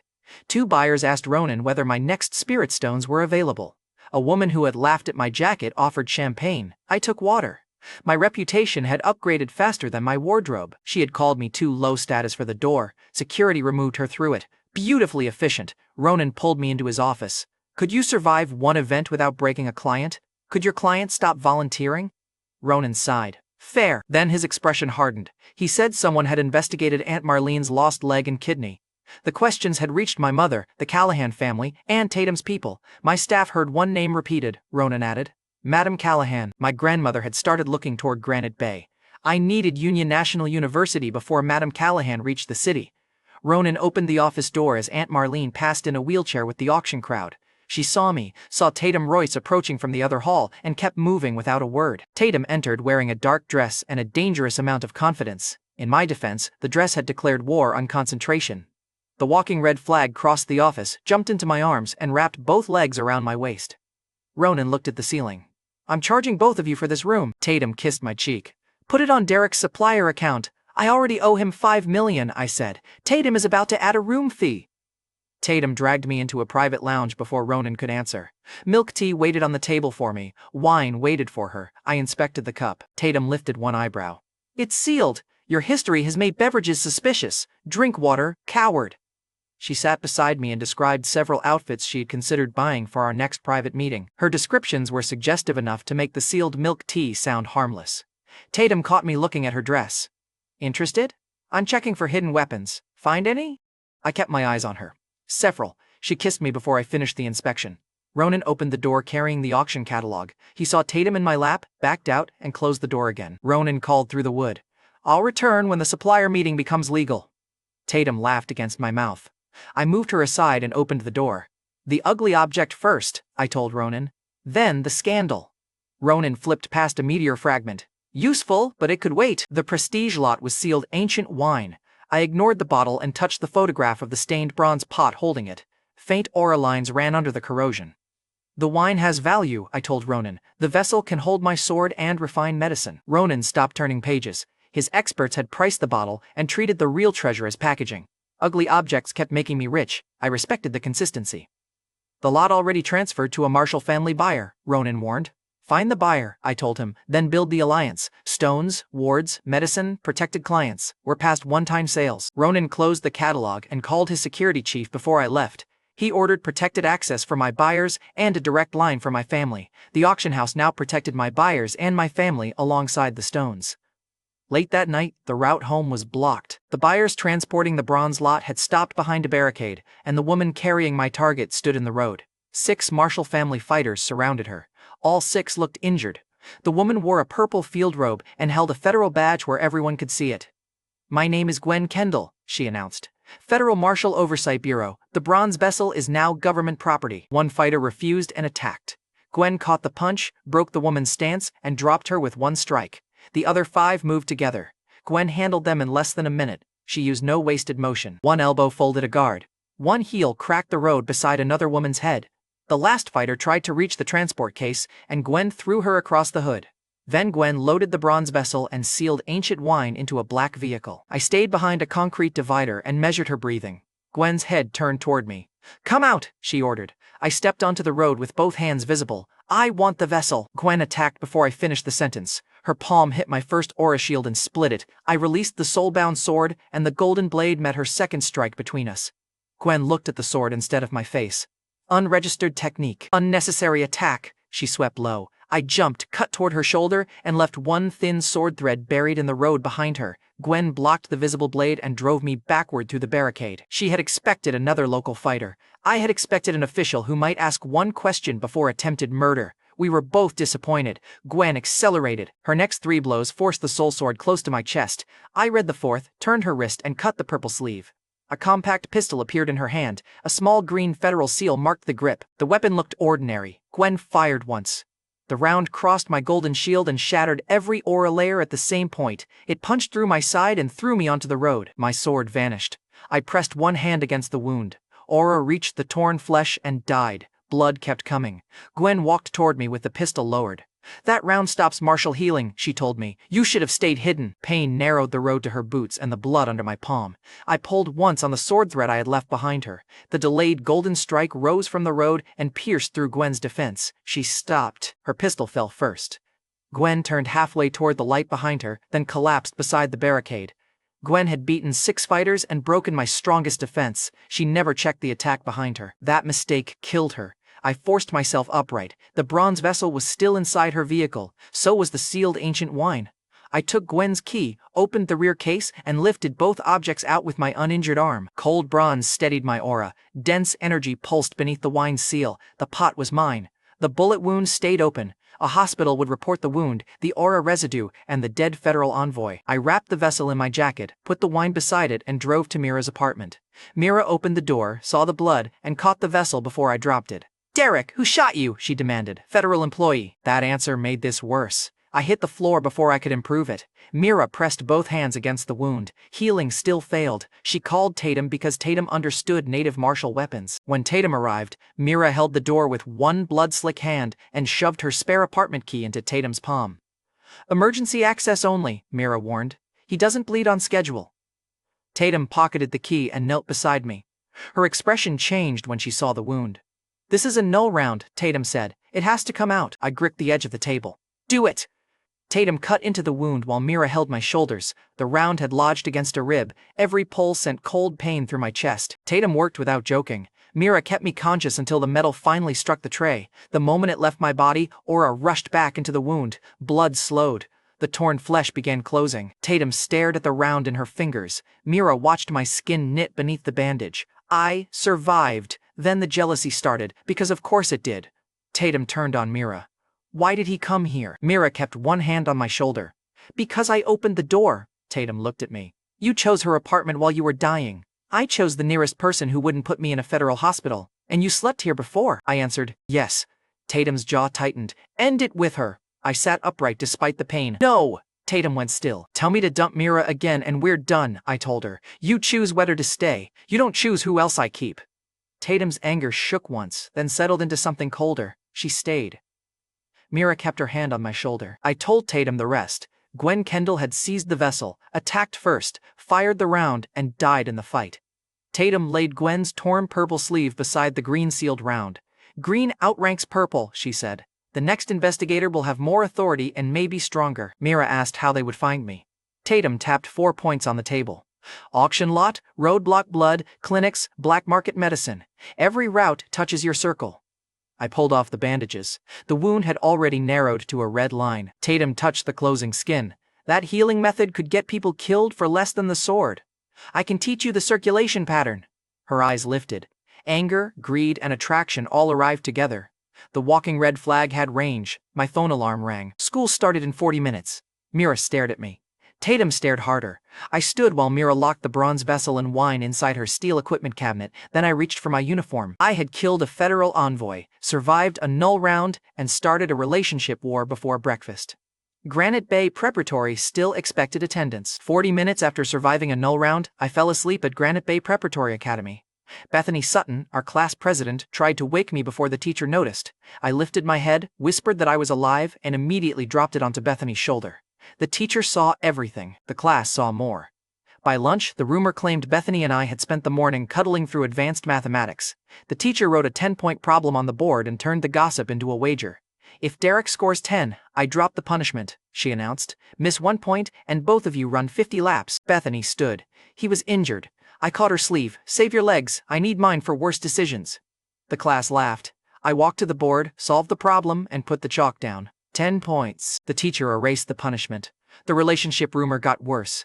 Bethany hugged me from relief just as Avery Henson reached the classroom door. Avery stared at Bethany's arms around my waist. Her orange-haired friend looked between us and whispered, "Oh, this lunch is going to be violent." Accurate woman. At lunch, Avery sat across from me and placed both hands on the table. "Explain, Bethany," Avery ordered. "She kept me conscious." Avery narrowed her eyes. "With both arms? Excellent technique." "Bethany helped me stay awake," I told Avery. "Don't punish her for it." Avery's friend leaned toward her. He defended the quiet one. "You're cooked." Avery kicked her under the table. Then, Avery slid a sealed case toward me. The joke left her face. Inside lay a ruined sample, black enough to burn through the test plate. Avery placed a $200 million valuation beside it. "The original dose would poison native meridians," Avery said. "The failed reaction exposed a pathway we can rebuild safely. The Hensons will pay, supply every ingredient, and remake the medicine around it." My old world route did not fit Granite Bay bodies. Failure had still walked into lunch wearing a $200 million price tag. Ugly objects. Poison formulas. The ugliest results kept making me money. I accepted the ingredients and asked what happened when local men forced aura through native techniques. Avery closed her fingers around my wrist. "Their channels tear. They can lose fertility or die. Don't test it on yourself." "I'll test the rule first." Her grip tightened. That sentence usually means trouble. She knew me disturbingly well for someone who remembered none of our earlier life. That afternoon at home, my father scolded me for the fresh bandages and the federal-grade hole in my uniform. He had also heard 3 relationship rumors. Peter pointed at the wound. "You need rest." The doorbell rang. Tatum entered with medicine. Her timing was terrible as usual. She looked at Peter. "I'll supervise him." My father looked at me. That sentence did not comfort me. Tatum set the medicine down and held out her hand. "Teach me the healing pattern you promised." I warned her that my old route might not fit native meridians. Tatum lay on my bed anyway. I guided one thread of aura into the channel below her ribs. She had trained native methods since childhood, so her body should have recognized it. The aura surged too fast. A dark line raced across her side. Tatum's back arched, and the meridian started swelling beneath my fingers. I shut the channel, pinned her shoulders, and pulled the energy back out. Tatum bit down on the blanket until the swelling faded. Women had opened native pathways. My old method forced power through a different route. Mixing them blindly could rupture both. Peter opened the door while I was leaning over Tatum with one hand at her waist. Tatum looked up from my bed. "Your son almost tore something inside me." My father closed the door immediately. Peter called through it, "I'll knock longer next time." Tatum started laughing despite the pain. I covered my face. 3 centuries had not prepared me for my father opening that door. I sealed Tatum's swollen meridian and called the Royce estate for the manual they never sold. Before I left, Ronan sent 2 security photos and an attached note from the roadblock investigation. One investigator wore blue, the other carried a green federal seal matching Gwen's pistol. Ronan's note said they had checked the auction, nearby clinics, and black market medicine contacts. The green-robed woman had also asked whether her fiancé visited Griffin Reserve. I felt sorry for the fiancé. Granite Bay had terrible luck with women and paperwork. An hour later, back home before dinner, I tested the bronze vessel. It held my aura without heating or cracking. The soul-bound sword settled against the bronze and stopped grinding inside my chest. Excess aura formed a plain black mask over my face. Federal investigators had my badge and car. The mask gave them one less feature to match. The sealed ancient wine pulsed hardest near female meridian routes. I left it closed until I understood the native manual. That evening at the Royce estate, Monica Royce heard my offer over dinner. I promised combat pills that could raise strength by roughly 30%. In return, I wanted one look at the Royce Marshall manual. Monica closed the book without opening it. "The manual stays inside the family," she told me. "Marry Tatum and the rule changes." The Royce aunt from the earlier gate fight smiled across the table. "A husband receives protection and knowledge. A guest receives dinner." I set down my fork. "Then the guest declines." Tatum's eyes followed me when I left. Outside the estate, I called Ronan. He confirmed that powerful families never sold their martial manuals. He lowered his voice. "Some old methods tried to make men compatible by mutilating them." I stared at him. Ronan crossed both legs. "Please invent a better method. I am emotionally attached to the current equipment." Strong research position, deeply personal funding interest. I went to Mira's apartment instead of accepting family surgery as science. Mira had already received the Henson ingredients. She lined the sealed boxes beside the bronze vessel and pointed at them proudly. I set the stabilized bronze vessel over the ingredients and fed aura through it. The metal stayed cold while every ordinary container would have cracked. Gold flowed through the vessel, entered the ingredients, and condensed into a row of small combat pills. The first pill carried a clean 30% boost. The vessel had stabilized my sword and delivered the product I had promised. Mira lifted one pill with tweezers. "You made a fortune in my kitchen. Your kitchen is making us rich." Mira set the pill down, grabbed my collar, and asked me to stay. I stayed until we were kissing and neither of us cared about the clock. Then Mira pulled back. "Before this gets reckless, do your aura methods change pregnancy risk?" I froze. The hacker had killed the mood with responsible research. Honestly, impressive. "We use protection and caution," I told her. Mira nodded. "Good, now you may continue being distracting." My phone rang before we could restart. Colin Royce called because Tatum wanted me outside. Before hanging up, he blurted, "I saw Avery's orange-haired friend at lunch. Is she single?" Colin sounded so nervous that he tripped over every word. "I can help," I told him. Colin exhaled. "Really?" "Yes. First, stop speaking like a hostage reading a ransom note." 10 minutes later, outside Mira's building, Tatum waited beside her car with milk tea. Colin stood by the passenger door, already nervous. I checked the cup seal. Tatum unwrapped the straw herself. The drug was hidden inside it, and I tasted the bitterness 3 swallows too late. Colin saw my hand miss the cup. "Tatum, what did you do?" he shouted. "She caught me before I fell, put me in the passenger seat, and locked the doors." Colin hit the window while Tatum drove away. My vision darkened with her face above mine. She had drugged me again. I was furious before the darkness finished. When I woke, I was fully dressed on a bed in a Royce guest room. Tatum sat beside me with the family manual on her lap. I moved away from her and stood. "You repeated the first violation," I told her. "Do it again and you lose me." Tatum's smile disappeared. She opened the manual. "My family gives this only to blood or marriage," I told her. "You could have asked." Tatum answered, "You keep refusing." I cut in, "Then hear the refusal." Tatum lowered her eyes for 1 second. "I need you to choose me before they take you." The fear was real. The method was still ugly. My head cleared completely before I held out my hand. "I'll call you a future wife," I told her. "That gets me the manual. It doesn't buy you." Tatum looked up. "Future wife? Candidate. Dangerous probation." She placed the manual in my palm. I set it aside, pulled her close, and kissed her first. Tatum spotted my jacket on the chair, put it on, and rolled the sleeves. "Give that back," I told her. "Future wife tax," Tatum replied. "Candidate, probation, theft recorded." She kept it. With my head clear and the manual in hand, I took Tatum to the Royce training room. I poured one measured cup of the sealed ancient wine and guided her aura through the native pathway in the book. Her body absorbed the wine without fighting it. One meridian opened, then another. Power climbed through several layers before the cup emptied. Tatum struck the practice wall and buried her fist through the padding. The guards outside stopped pretending they were not listening. Tatum turned toward me with a grin.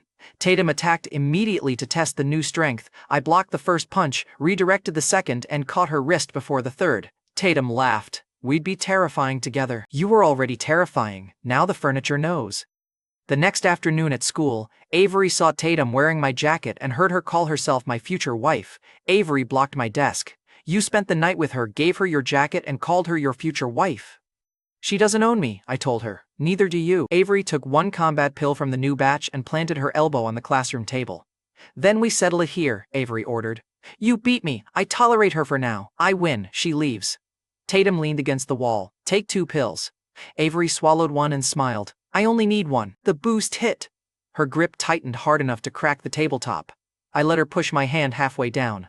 Avery's smile appeared. Then I opened one aura channel and drove her hand onto the table. The crack silenced the room. Avery stared at our hands. The 30% pill had worked. It still had not closed the gap. She released me and pointed at Tatum. "I tolerate you temporarily." Tatum blew her a kiss. Avery turned back to me. "Then marry me first." That evening, I went home with Avery's marriage demand still unanswered. Diane opened the front door, and Eleanor Fairfax stepped inside with a signed betrothal contract. Eleanor came from the Fairfax political dynasty. Right then, the paper in her hand mattered more than her resume. Eleanor placed the document on our table. "Madam Callahan and the Fairfax family approved this match. I tore it in half." Eleanor looked at the pieces. "That was a copy." I held up the halves, "Then save paper." She kicked me through the doorway. I caught the frame, swung back inside, and returned the kick. Eleanor blocked with one forearm and drove her heel toward my ribs. She was stronger than Avery and faster than Tatum before the wine. The contract had brought someone strong enough to enforce it herself. We traded 3 more blows across the living room. Eleanor smiled when I stopped her fist. I smiled when her balance finally shifted. Then she swept my leg, and I released the golden sword beside her throat. Eleanor froze with her boot against my chest and my sword beside her throat. She laughed and called a truce. Outside the house, Eleanor followed me to the driveway and inspected my face like a purchase she had decided to keep. "You're stronger than the family report," she said. "And better looking." "Incredible. The paperwork has eyes." Eleanor caught my tie and pulled me close. "You'll never reach Union National University by acting this reckless." I hooked her ankle and pinned her against the car. "Keep grading me," I told her. "I enjoy practical exams." Eleanor laughed instead of getting angry. A green seal flashed beneath her cuff. I had seen the same shape on federal equipment, so I stored the detail and kept my sword ready. She tapped my chest. "I like that my promised husband can fight back." Then Eleanor drove away with the torn contract pieces and far too much confidence. My family had sent a fiancé who could kick through doors, flirt through threats, and carry a federal-looking seal. The marriage problem had stopped being paperwork. The sports festival forced me to keep the promise Jasper Coleman had dragged out of me. 2 days after Eleanor kicked through my family's doorway, I sat beside the basketball court studying a male cultivation diagram. A male student snatched the book from my hands and threw it into the dirt. "Stop pretending you're too important to play," he snapped. Jasper stepped between us. He said he'd join. The student shoved Jasper, then bit his arm when Jasper grabbed the book. Look, understand how dumb this was. He went from sports pressure to human chewing in 6 seconds. I pulled him off Jasper, struck 1 point below his ribs, and twisted his wrist behind him. The student dropped to his knees. "You wanted me on the court," I told him. Biting my friend was the stupidest way to ask. He tried to swing from the ground. I pressed the same point again. He vomited across his own shoes. The student council turned the corner as he finished. He saw their badges, covered his mouth, and ran toward the locker rooms while his friends abandoned him. Jasper held his bitten arm and watched the boy flee. "That was disgusting," Jasper said. His technique lacked refinement. In the infirmary, 3 of the student's friends blamed me for humiliating him. Avery walked in before they could turn the complaint into another fight. Avery looked at Jasper's bite, then at me. "You promised to play. She had me there. I closed the cultivation diagram. Fine, let's make the festival regret asking." Those 3 students reached the bench first. One had covered my assigned chair with clear industrial glue. I saw the wet shine and sat 2 seats away. The boy tried to hide his disappointment. Then Avery arrived, argued with a coach, and dropped into the empty chair. The glue held. When Avery stood, the back seam of her uniform pants ripped. The gym went silent for one dangerous second. I took off my jacket and tied it around her waist before anyone found the courage to laugh. Avery glared at the prankster boys. "Which one?" All three pointed at each other. "Naturally." I stood in front of Avery while she adjusted the jacket. Avery caught me looking toward the guilty boys. "Eyes up, boyfriend. I'm identifying future patients." "Good answer." Avery's glare shut down the laughter before the crowd could own it. The rival school had spent the first half pretending to be weak, then its players stopped missing. With the final minutes running, our team was behind. The rival school president walked to center court and smiled at Avery. "If we win," the president announced, "Derek trained with our team for 1 week, full access." Avery folded her arms. "You can't afford full access." The president pointed at the scoreboard. "Then stop us." Avery turned to me. "Get on the court. What's my reward?" She leaned close. "Win, and I'll wear the cheerleader uniform you keep pretending you don't want to see." In my defense, the cheerleader offer worked. I joined the game. The rival captain guarded me. The captain wore the men's uniform, kept one shoulder turned away, and moved with balance I recognized from the women's division. I scored on the first possession. The captain answered with a hard foul and called me delicate. I scored again. The crowd changed sides fast. Jasper started chanting my name with the same arm that had been bitten. On the next drive, the captain blocked my path. I hooked one finger under the waistband of the oversized outer shorts and pulled them down. Underneath, the captain wore the rival school's women's competition uniform, complete with a registered roster number. The gym exploded. Panicking, the captain grabbed the outer shorts and screamed at the president. The president tried to call it a wardrobe mistake. The captain's own uniform and roster number exposed the cheat. The rival bench erupted, and the president could not deny it. Student council recorded the disqualification after the gym had already turned on them. The captain, who had called me delicate, had just speedrun public disqualification through her own shorts. Amateur mistake. Avery caught my face between both hands and kissed my cheek in front of the court. "Your reward improved," she said. I looked at the jacket still tied around her waist. So did the uniform. Avery hit my shoulder and kept smiling. 3 days later, I carried the male path diagrams into the Henson Marshall Pavilion. A dark sedan with a green federal seal sat across the street. It stayed there when I went inside. Avery summoned me onto the training floor. She attacked before I finished folding the page. I blocked 2 kicks, caught her wrist, and swept her onto the mat. Avery tapped once. I released her and turned away. Avery hooked my ankle, pulled me down, and pinned both shoulders. "The fight wasn't over," she told me. "You tapped." I changed my mind. Avery had tapped, cheated, and stolen the win. Shameless. Avery held me against the mat. "You promised time. You promised answers." Then Tatum got a knight, a jacket, and future wife status. I started to answer. Avery kissed me instead. Then she stood and offered one hand. "Now the fight is over. Fair, brutal, effective." At the edge of the floor, Avery introduced Tobias Henson, her father and the resident head of the pavilion. Tobias watched me with the expression of a man reviewing damage to family property. The 3 prankster boys approached first. They bowed, apologized for the glue trap, and admitted they had also played badly during the match. I made them repeat the apology to Avery. She accepted after promising creative consequences if her next uniform suffered. Tobias called me into a private practice room. The moment the door closed, he looked at my clothes, my age, and the soul sword necklace. "You're rude," Tobias said. "You grew rich too quickly, collect women, and expect my daughter to follow." "I expect Avery to choose." Tobias stepped closer. "You're still a man with no proper family position. I have my own family. You will never be suitable unless you marry into the Hensons and obey our rules." I answered, "I won't marry into this family." Tobias slapped me. My head turned with the blow. The room went quiet. Tobias lifted his hand again. "Learn respect." I caught his wrist. "You put your hands on me because you think being Avery's father makes you untouchable," I told him. "Try again." Tobias attacked with his free hand. I drove him into the practice wall. He broke the hold, kicked my knee, and sent a rack of wooden weapons across the floor. Tobias was stronger than the school fighters and smarter than Calvin's guards. He struck high. I read the shoulder, slipped under it, and put him through the low table. The door burst open from the impact. Avery and the prankster boys saw Tobias rise from the broken wood. Tobias charged again to save face. I caught his collar, turned, and slammed him onto the mat in front of them. Then I released the golden sword. The blade stopped against his throat. Tobias froze. "I will never beg to marry Avery," I told him. "I will never let her family price my place beside her." Tobias looked toward his daughter. Avery's face had gone still. Avery turned and walked out before I lowered the blade. Outside the pavilion, she blocked my path. "You said you'd never marry me." "I refused your father's leash," I told her. "I still choose you." Avery's eyes stayed hard. Forever without marriage? I don't know if I'll ever marry, I told her. I still want you forever. I won't buy that promise from your father. She folded her arms. I added, we can discuss marriage after you accept Tatum as the second wife. Avery punched my shoulder hard enough to move me one step. You're shameless. You knew that before the public kiss, she argued all the way to the gate. Good.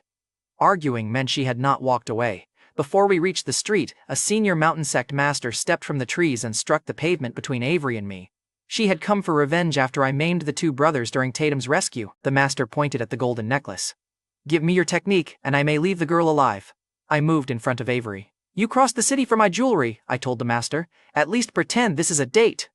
The master grabbed my collar and drove a pressure strike into my shoulder. My arm went numb. Avery tried to attack. I ordered her back inside to get the strongest Henson relative she could find. The master struck the pavement and forced Avery back through the pavilion gate. She wanted my methods, so she needed me conscious. That was the only reason I still had room to stall. She dragged me into a waiting vehicle. Careful, I told her. My fiancé gets jealous. 2 blocks from the pavilion, the dark sedan cut across the road. A green-robed fighter dropped from it between us. The newcomer's face was covered, and a familiar green federal seal marked the weapon in her hand. The sect master released me and attacked her. Their first collision shattered the vehicle window. The green fighter used bureau footwork. The sect master used heavier strikes and kept trying to reach me between exchanges. The green fighter kept herself between me and the open street. Nobody was offering freedom yet. They fought over me and wrecked the car doing it. I flexed, feeling back into my hand, and waited. The sect master committed both arms to a crushing blow. The green fighter blocked high. I released one golden sword line under their guard. It passed through the sect master's defense. She stopped, looked down, and collapsed beside the vehicle. The captor had died while arguing with the competition. The green fighter turned her weapon toward me. Then she pulled away the face covering and stripped off the dark wig beneath it. Blonde hair fell across her shoulders. Eleanor Fairfax smiled. My official fiancé was the green-robed federal investigator. I came to save my promised husband, Eleanor said. Then you killed my suspect in front of me. She aimed the same green-sealed weapon at my chest. Eleanor tossed 3 photographs onto the road. One showed my auction badge near the bronze lot. One showed my car leaving Gwen's roadblock. The last showed the same car outside Mira's building after the shooting. You killed Gwen Kendall, Eleanor said. I looked at the weapon. You tracked me efficiently. You bled efficiently. Folded male cultivation diagram had fallen from my pocket during the capture. Eleanor picked it up without lowering the gun. Her expression changed. This design could qualify for Union National University, she said. It could also solve a problem I'd hidden for years. Eleanor's muzzle dipped toward the diagram. Eleanor kept the gun raised. I can delay the Callahans in federal custody. You examine me. Eleanor gave me the family reason herself. The Fairfaxes need me married outside our political line. The Callahans offered you. I held out 1 combat pill. 30% boost. Eleanor opened a metal case and showed me 6 level 3 no rounds. Higher grade than Gwen's, she said. I had no compatible gun yet. I still wanted the ammunition. I gave her the pill. She slid me the round case. Then Eleanor lowered the weapon enough for treatment. A pale scar ran along one side of her face. I placed 2 fingers beside it and guided aura through the damaged route. The skin smoothed, the hard line softened. Eleanor looked into the vehicle mirror and touched her cheek. Eleanor opened her mouth, then closed it. She touched the smooth skin again. Then I felt the deeper damage. 1 meridian route had been diverted away from its natural path. The scar was cosmetic. The diverted pathway was the real injury. Someone may have redirected your aura route, I told her. I can treat it. I can't name who did it. Eleanor's anger surged. The damaged channel tightened beneath my fingers and threw my hand away. I caught her wrist. Get angry later. You nearly closed the route permanently. She stared at me, breathing hard. Your family needs this marriage. Mine wants control of me, I said. Hold the Callahans off. I'll finish the treatment. Eleanor looked at the improved side of her face again. Then she lowered the weapon completely. Before leaving the roadside, Eleanor opened a slim case and placed a fresh Fairfax betrothal contract in my hands. The seal was intact, and my name appeared beside hers again. You tore the first copy, she said. Keep the reissued one. Powerful families read seals before explanations. I folded the contract and kept it. Eleanor left me level 3 null rounds, a restored contract, and a promise to hold my family back. Before midnight, Jillian's second call would make every problem I had treated like a side quest personal again. Before that second call, Eleanor's bargain created immediate fallout. I was home when Avery sent 1 wreck photo, shattered vehicle, dead sect master, and her furious face in the corner. Alive, Avery texted. I texted back, yes. Avery's reply arrived immediately. Come back before I decide Tatum is the responsible one. Cruel. Effective. At dinner, I told Peter and Diane that Eleanor had flown to the federal capital and bought us time. Diane turned the fresh Fairfax contract between her fingers. How much time? My mother asked. As long as my treatment stays valuable. Eleanor's last message said she was checking every person and family tied to me. The federal pause lasted only while I remained useful. Peter pushed another serving toward me. Dinner stayed quiet for 5 whole minutes. New family record. Then I video called Jillian because she had ignored 3 family messages. My sister answered from a dim room. A young man sat beside her, close enough to leave the frame when he noticed me. I leaned toward the camera. Tell the man beside you that Jillian's boyfriend called. The young man snapped back into view. Jillian nearly dropped the phone. He's my brother, Jillian told him. Then she glared at me. You need professional help. I'm screening applicants, I told her. His worry stayed fixed on Jillian. He ignored his own embarrassment. Interesting. Jillian refused to name him. She didn't accept the money I sent for food and transportation. Buy something responsible, I told her. Jillian smiled. I'm dating responsibly. The young man moved back into frame and pulled a blanket over Jillian's shoulder. She let him. That was serious by her standards. When I asked if she was safe, he answered before she did and checked the locked door behind them. Jillian elbowed him, but she did not tell him to leave. The next morning at Granite Bay Preparatory, the 3 boys behind the glue chair disaster bowed beside my desk. Boss, the tallest announced, teach us the male path. Yesterday they had apologized. Today they had promoted me without consent. I unfolded the diagram Eleanor had noticed. This is theory. Nobody forces aura until I prove it's safe. The shortest boy promised they would be careful. I pointed at the chair they had once covered in industrial glue. Your record says otherwise. After school, I put the tallest boy on a balance beam. He fell in 3 seconds and took another boy with him. Balance only, I told them. No aura until I say. All 3 cheered anyway. Jasper asked whether joining required prior humiliation. Apparently it helps, I told him. Tatum Royce arrived at lunch carrying 2 milk teas. Her brother Colin reached for one. Tatum moved it away. This one is Derek's. Colin stared at the second cup. And that one? Tatum pulled the second cup closer. Also Derek's. The walking red flag had discovered beverage-based territory marking. Before she reached me, a Henson family guard opened the classroom door and asked me to come outside. Avery's parents waited inside a black car at the curb. Her father still looked bruised from our pavilion fight. Her mother looked much calmer, which was worse. They let me sit, then started pricing my value without asking. Avery's mother called me reckless, uneducated in native martial families, and dangerous to Avery's future. Her father called my formula poisonous and my money suspicious. I let them finish. Arrogant people reveal useful things when nobody interrupts. Avery's father leaned forward. You think one public fight makes you equal to our family? I looked at his bruise. I think losing that fight made you emotional. His bruise darkened under his expression. Avery's mother cut him off before he volunteered another defeat. Then she named my own family. End this relationship, she ordered. Businesses connected to Derek Callahan already depend on suppliers we influence. One phone call can make her next quarter very painful. She had finally named what she planned to hurt, my mother's company. I opened the car door. Threatening my mother was a poor way to improve my opinion. Avery reached the curb before I stepped out. She looked from her parents to me. What did they say? I caught her waist and kissed her where both parents could see. Avery froze for half a second, then kissed me back harder. Her father's hand tightened around the door handle. Her mother's calm expression finally cracked. I pulled away. They were discussing our relationship. Avery faced the car. Discussion finished. Tatum watched from 10 feet away with both milk teas crushed slightly in her hands. Oh boy. The walking red flag had witnesses and caffeine. Tatum hooked one arm around my waist, lifted me clean off the pavement, and carried me toward her car. Avery called after us. Put my boyfriend down. Tatum opened the passenger door. He can walk after he learns manners. I looked at the 2 cups. You're spilling my ransom. Tatum shoved one into my hand and closed the door behind me. Inside the car, Tatum leaned across the console. Don't kiss other women in front of me. I held up one crushed milk tea. You arrived during a family threat. Tatum tapped the cup against my chest. You still used your mouth. I'm versatile under pressure, I told her. Tatum's glare almost became a smile. I told her what Avery's mother had said about Diane's suppliers. The crushed cup stopped against my chest. Which suppliers? Tatum asked. I don't know yet. Find the 2 they can freeze fastest. Tatum reached for her phone. Then Jillian called. Her voice sounded thin. Derek, tell Mom and Dad I'm sorry. Hands struck near the phone. Jillian gasped. Another woman took the call. Velvet Hour, the woman told me. 67th floor, 30 minutes. The voice stayed calm. Come alone, Derek Callahan. Arrive late and collect your sister's body.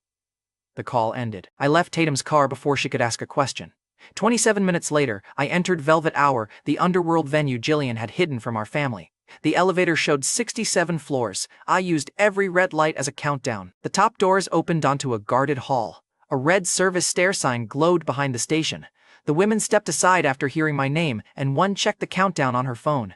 I had arrived with 3 minutes left. Nobody searched me or tried to stop the sword necklace beneath my shirt. That was worse than a fight. It looked like whoever controlled the top floor wanted me armed and angry. Jillian sat bound to a chair beneath a chandelier. Her cheek was swollen. Blood marked one corner of her mouth. The jade ward I had given her lay cracked on the floor, spent after one attack. I stopped joking. A veiled woman rested beside the window. Serena Huxley owned Velvet Hour and controlled enough of Granite Bay's underworld that the guards watched her hands before breathing. Serena touched the red handprint on her own cheek. "Your sister worked here," Serena told me. "She also struck me when I brought her back." Jillian lifted her head. I told her no. Even tied down, Jillian had fought back. The handprint on Serena's cheek proved it. I released the soul sword and attacked Serena. She caught my wrist before the golden blade reached her veil. Her palm hit my chest. I crossed the room, struck a pillar, and landed on one knee. Jillian pulled against the ropes. "Derek, stop!" Serena had hurt her badly enough that she wanted me to retreat. That did more damage than the strike. I rose anyway. The power gap was immediate. Serena was stronger than every local opponent I had faced. I swallowed one combat pill. Aura surged through my legs and raised my strength by roughly 30%. I crossed the distance again, split the sword into 3 lines, and attacked from separate angles. Serena turned once. 2 lines missed. She caught the third between her fingers. Then her knee hit my ribs. I blocked enough to stay conscious. The marble beneath my shoes cracked anyway. I changed tactics. The next sword line struck the chandelier chain instead of Serena. Crystal dropped between us. I moved through the falling pieces and aimed for the guard holding Jillian's chair. Serena crossed the distance first. She caught my collar, turned, and put me back through the same pillar. The combat pill had improved my speed. Serena still moved first. Serena tilted her head. "Better," wiped blood from my lip. "You hit my sister." The amusement left Serena's voice. She finally explained why. Jillian had become involved with the Winslow heir, the son of one of Granite Bay's strongest families. His family wanted the relationship ended. Serena had been paid to retrieve Jillian and settle the insult. She pointed at the mark on her cheek. "Your sister added interest." "Send her home," I told Serena. Serena named the price. $300 million. I had resources worth more than cash. 20 spirit stones. Serena's guards looked at me differently. One woman near Jillian stopped smiling. Serena stood. 20 stones cover the family dispute. Jillian shook her head. "Don't pay her." I looked at the loosened rope around one wrist. "I'm buying time." Serena heard me. Her veil moved with a smile. Then she walked close enough to lift my chin. "One night with me covers your disrespect."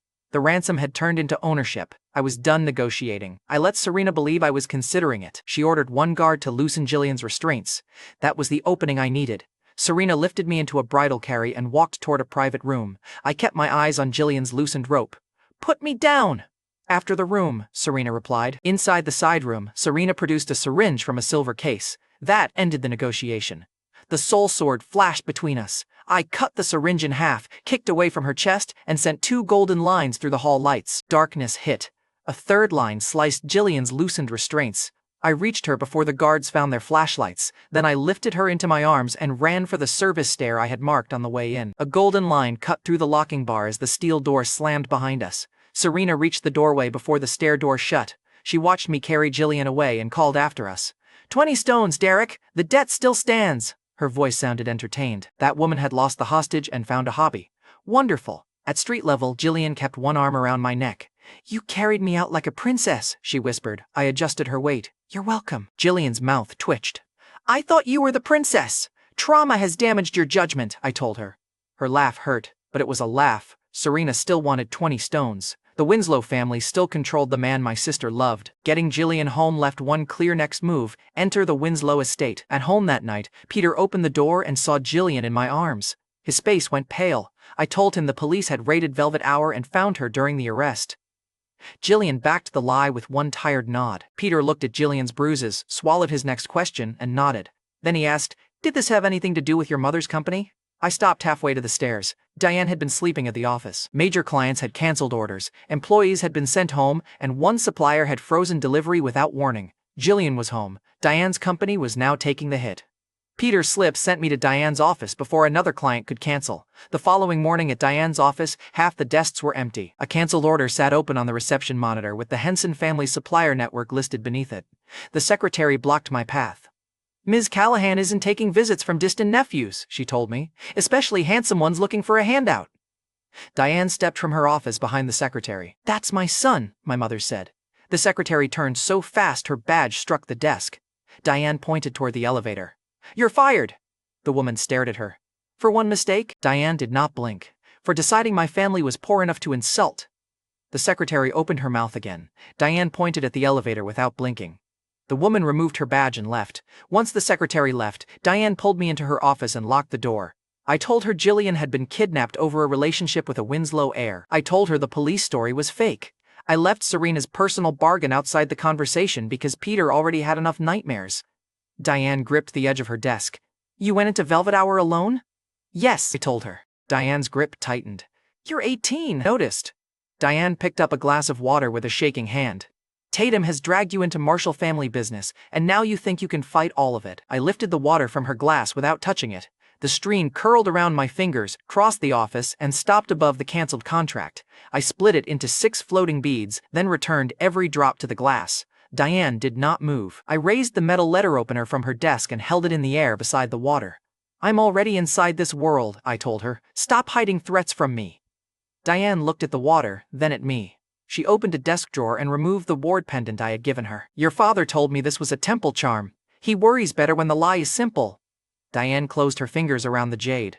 Can you really protect Jillian from the Winslows? I protected her from Serena. The Winslows are the next problem. Diane put the ward around her neck and pushed the canceled contract toward me. Tell me what the family can do. Her hand had stopped shaking. The office door opened before either of us could say more. Tatum Royce walked in carrying breakfast and called Diane mother-in-law. My mother nearly dropped the glass I had just rescued. Tatum placed a folder on the desk. I found the 2 suppliers the Hensons could freeze fastest. The Royce family can replace both and cover the next shipment. Diane scanned the first page. 1 replacement shipment could move that day. The second could follow tomorrow. Before Tatum finished, Diane's phone rang. A warehouse manager confirmed a Royce truck was already loading. My mother sat straighter. How fast? Diane asked.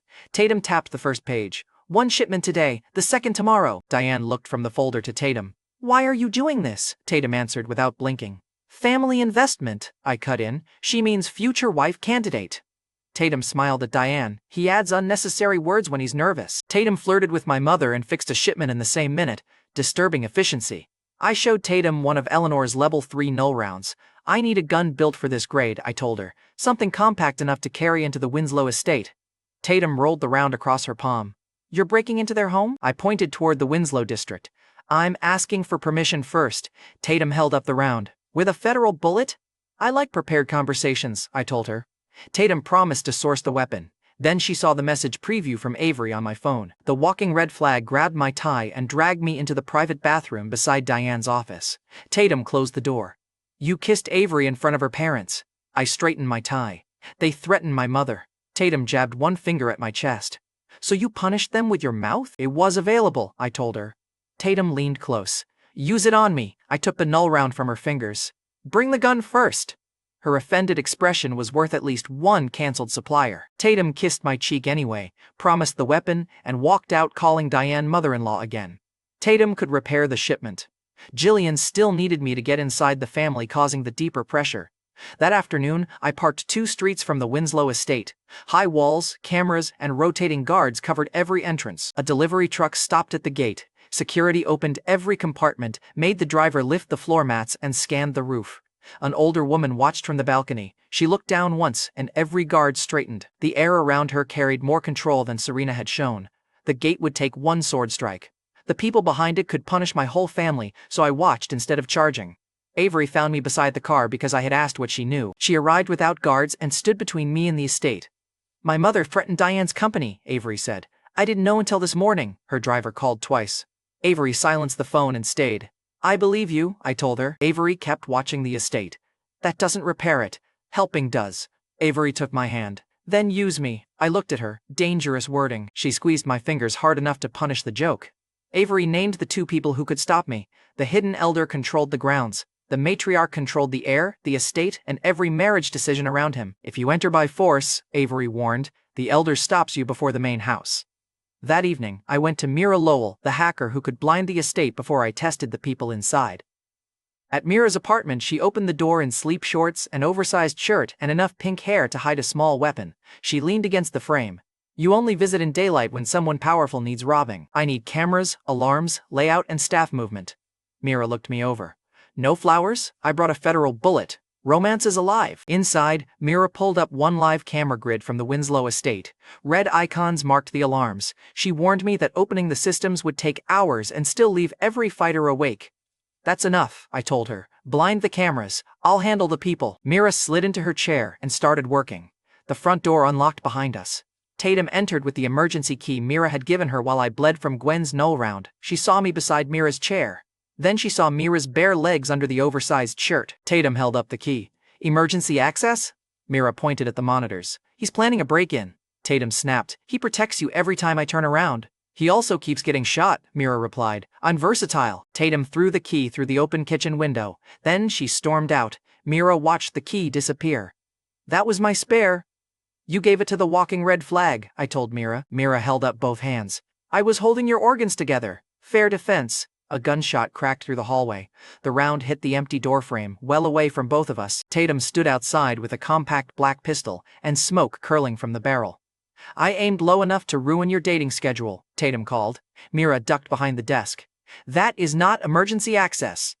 I crossed the room, took the pistol from Tatum, and removed the magazine before she found another dramatic angle. One of Eleanor's level 3 rounds fit the chamber perfectly. The pistol's frame carried the same green federal seal I had seen on bureau weapons. Tatum had found the exact gun I had requested that morning. Mira rose from behind the desk and stared at the gun. He asked for that this morning. Tatum looked from Mira to me. I completed your request by threatening you? Your methods remain horrifying. The result is excellent, I told Tatum. Tatum's shoulders tightened. I checked the chamber again like she had delivered my birthday present through the wall. You found it? I told her. Tatum stared. I shot at your dignity. You missed and completed the mission, I told her. She had fired through a door and handed me the exact gun I needed. I hated the method and loved the hardware. Tatum announced that her car had broken down, although Mira's camera showed it idling at the curb. She stayed. First, Tatum brought water, then skewers, then another chair, which she placed directly between Mira and me. Every time Mira reached a protected camera, Tatum asked whether I was hungry, cold, tired, or secretly married. Mira finally turned from the screen. I can hack the estate or supervise your relationship. Pick one. Tatum opened another food container. Multitask. I took Tatum by the wrist and dragged her into the hall. She reached for the door again. I smacked her hand away. I pointed at the apartment door. Let Mira work. Tatum's voice dropped. You always choose her apartment. I pulled her into the elevator and took her down to the supposedly broken car. Inside, Tatum grabbed my collar and kissed me. I held her shoulders and stopped her. Are you done shooting and choosing for me? Yes, Tatum answered. Do you still want this? I asked. Tatum nodded. Yes, I kissed her back. The argument became a private reconciliation by mutual choice. The windows fogged. That is all the detail the internet gets. When we finally sat up, Tatum's forehead rested against mine. I'm scared you're drifting away, she admitted. Avery gets public kisses. Mira gets the place you run when you're hurt. Eleanor gets a contract. You get me when you respect my answer, I told her. You lose me when you treat my answer like decoration. Tatum nodded once. I sent her home so Mira could finish the job.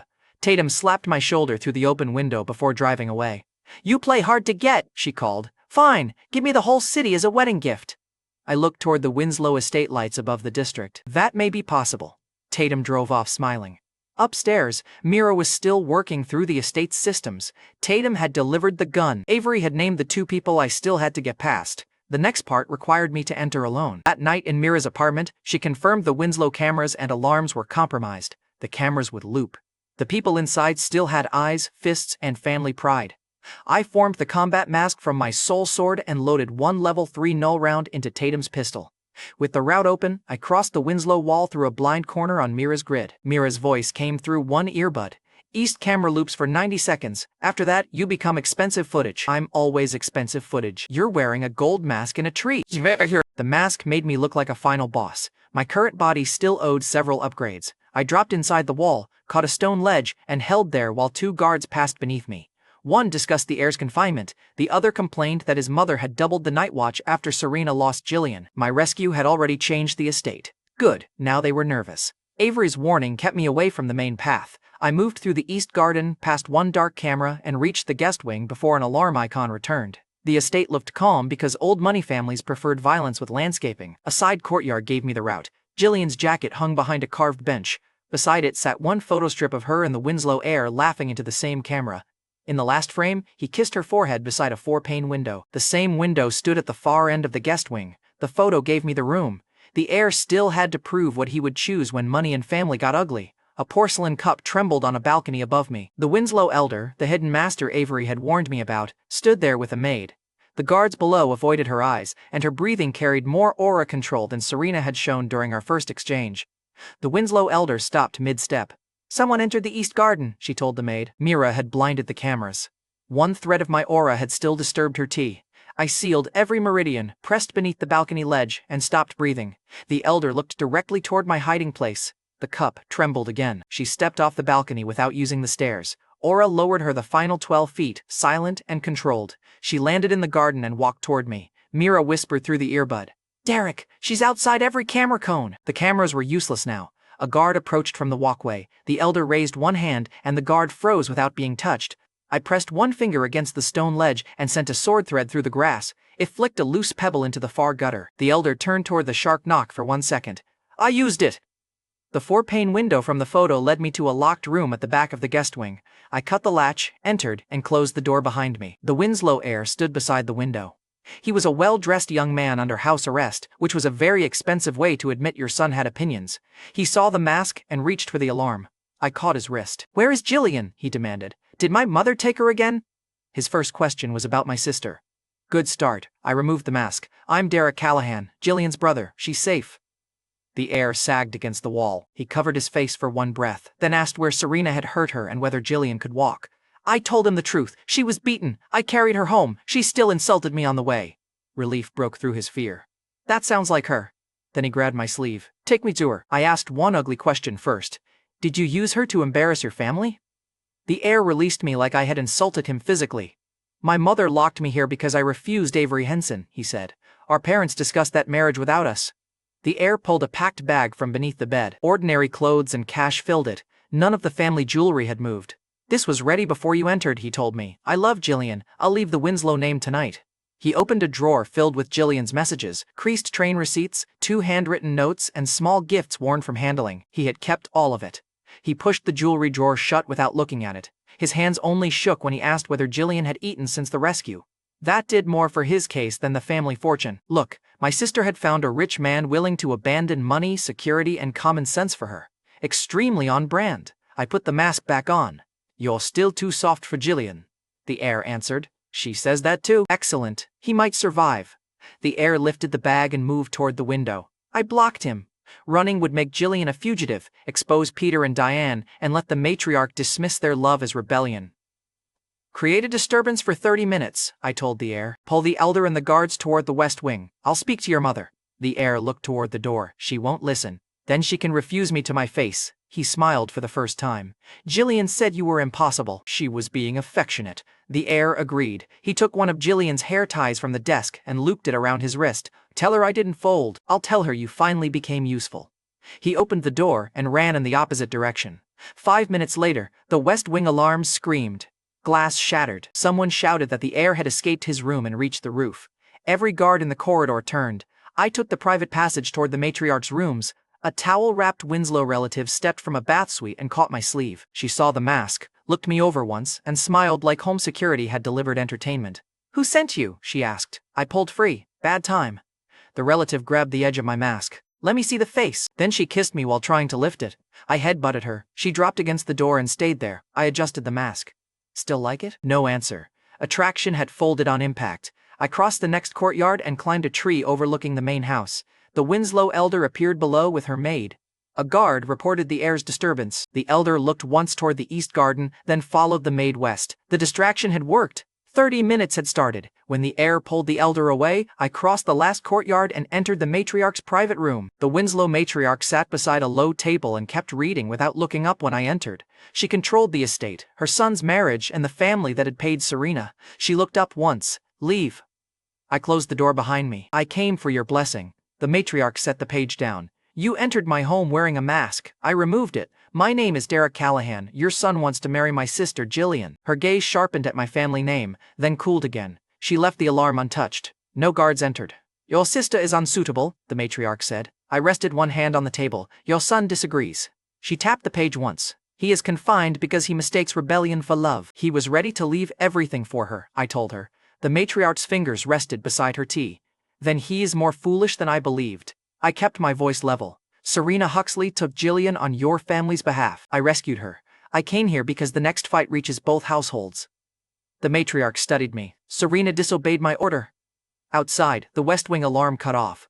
The room became quiet enough to hear the matriarch set her cup down. I waited. She was supposed to kill Jillian, the matriarch said. Keeping her alive created this inconvenience. My chest tightened. I stepped forward. Serena prevented you from starting a war with me. The matriarch's eyes hardened. Forgive my sister, I told her. Allow the marriage. Your son chose her and she chose him. I drew the compact pistol and aimed one level 3 null round across the table. The matriarch looked at the green federal seal, then at the chamber. Level 3, she said. She moved before I could make the threat. Her fingers struck my wrist. The pistol left my hand and buried itself in the wall. I released the golden sword. The matriarch crossed inside its first line, broke my stance with one palm, and sent me through a wooden screen. I used the impact to hide one sword thread beneath the rug. The same delayed strike had killed the federal envoy.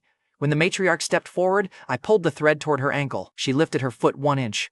The golden line passed under it. She had read the hidden attack from the movement of my fingers. I rolled, raised 2 sword threads, and aimed for the floor beneath her feet. She stepped between them. I switched the blade to my left hand and drove toward the open side of her guard. The matriarch caught the flat of the sword with her palm, turned my own force against me, and locked my elbow.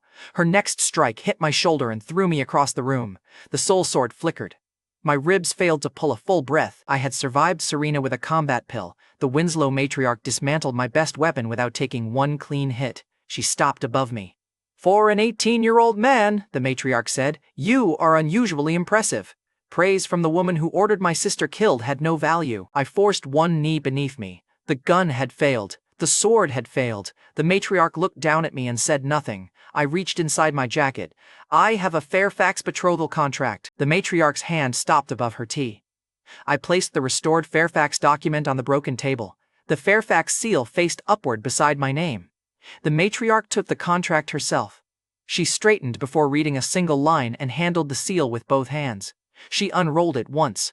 Her attention moved from the Fairfax seal to the Callahan name, then back to my face. Her hand stopped on the edge of the contract. The tea beside it went untouched. The Winslow matriarch looked up. Are you Madame Callahan's grandson?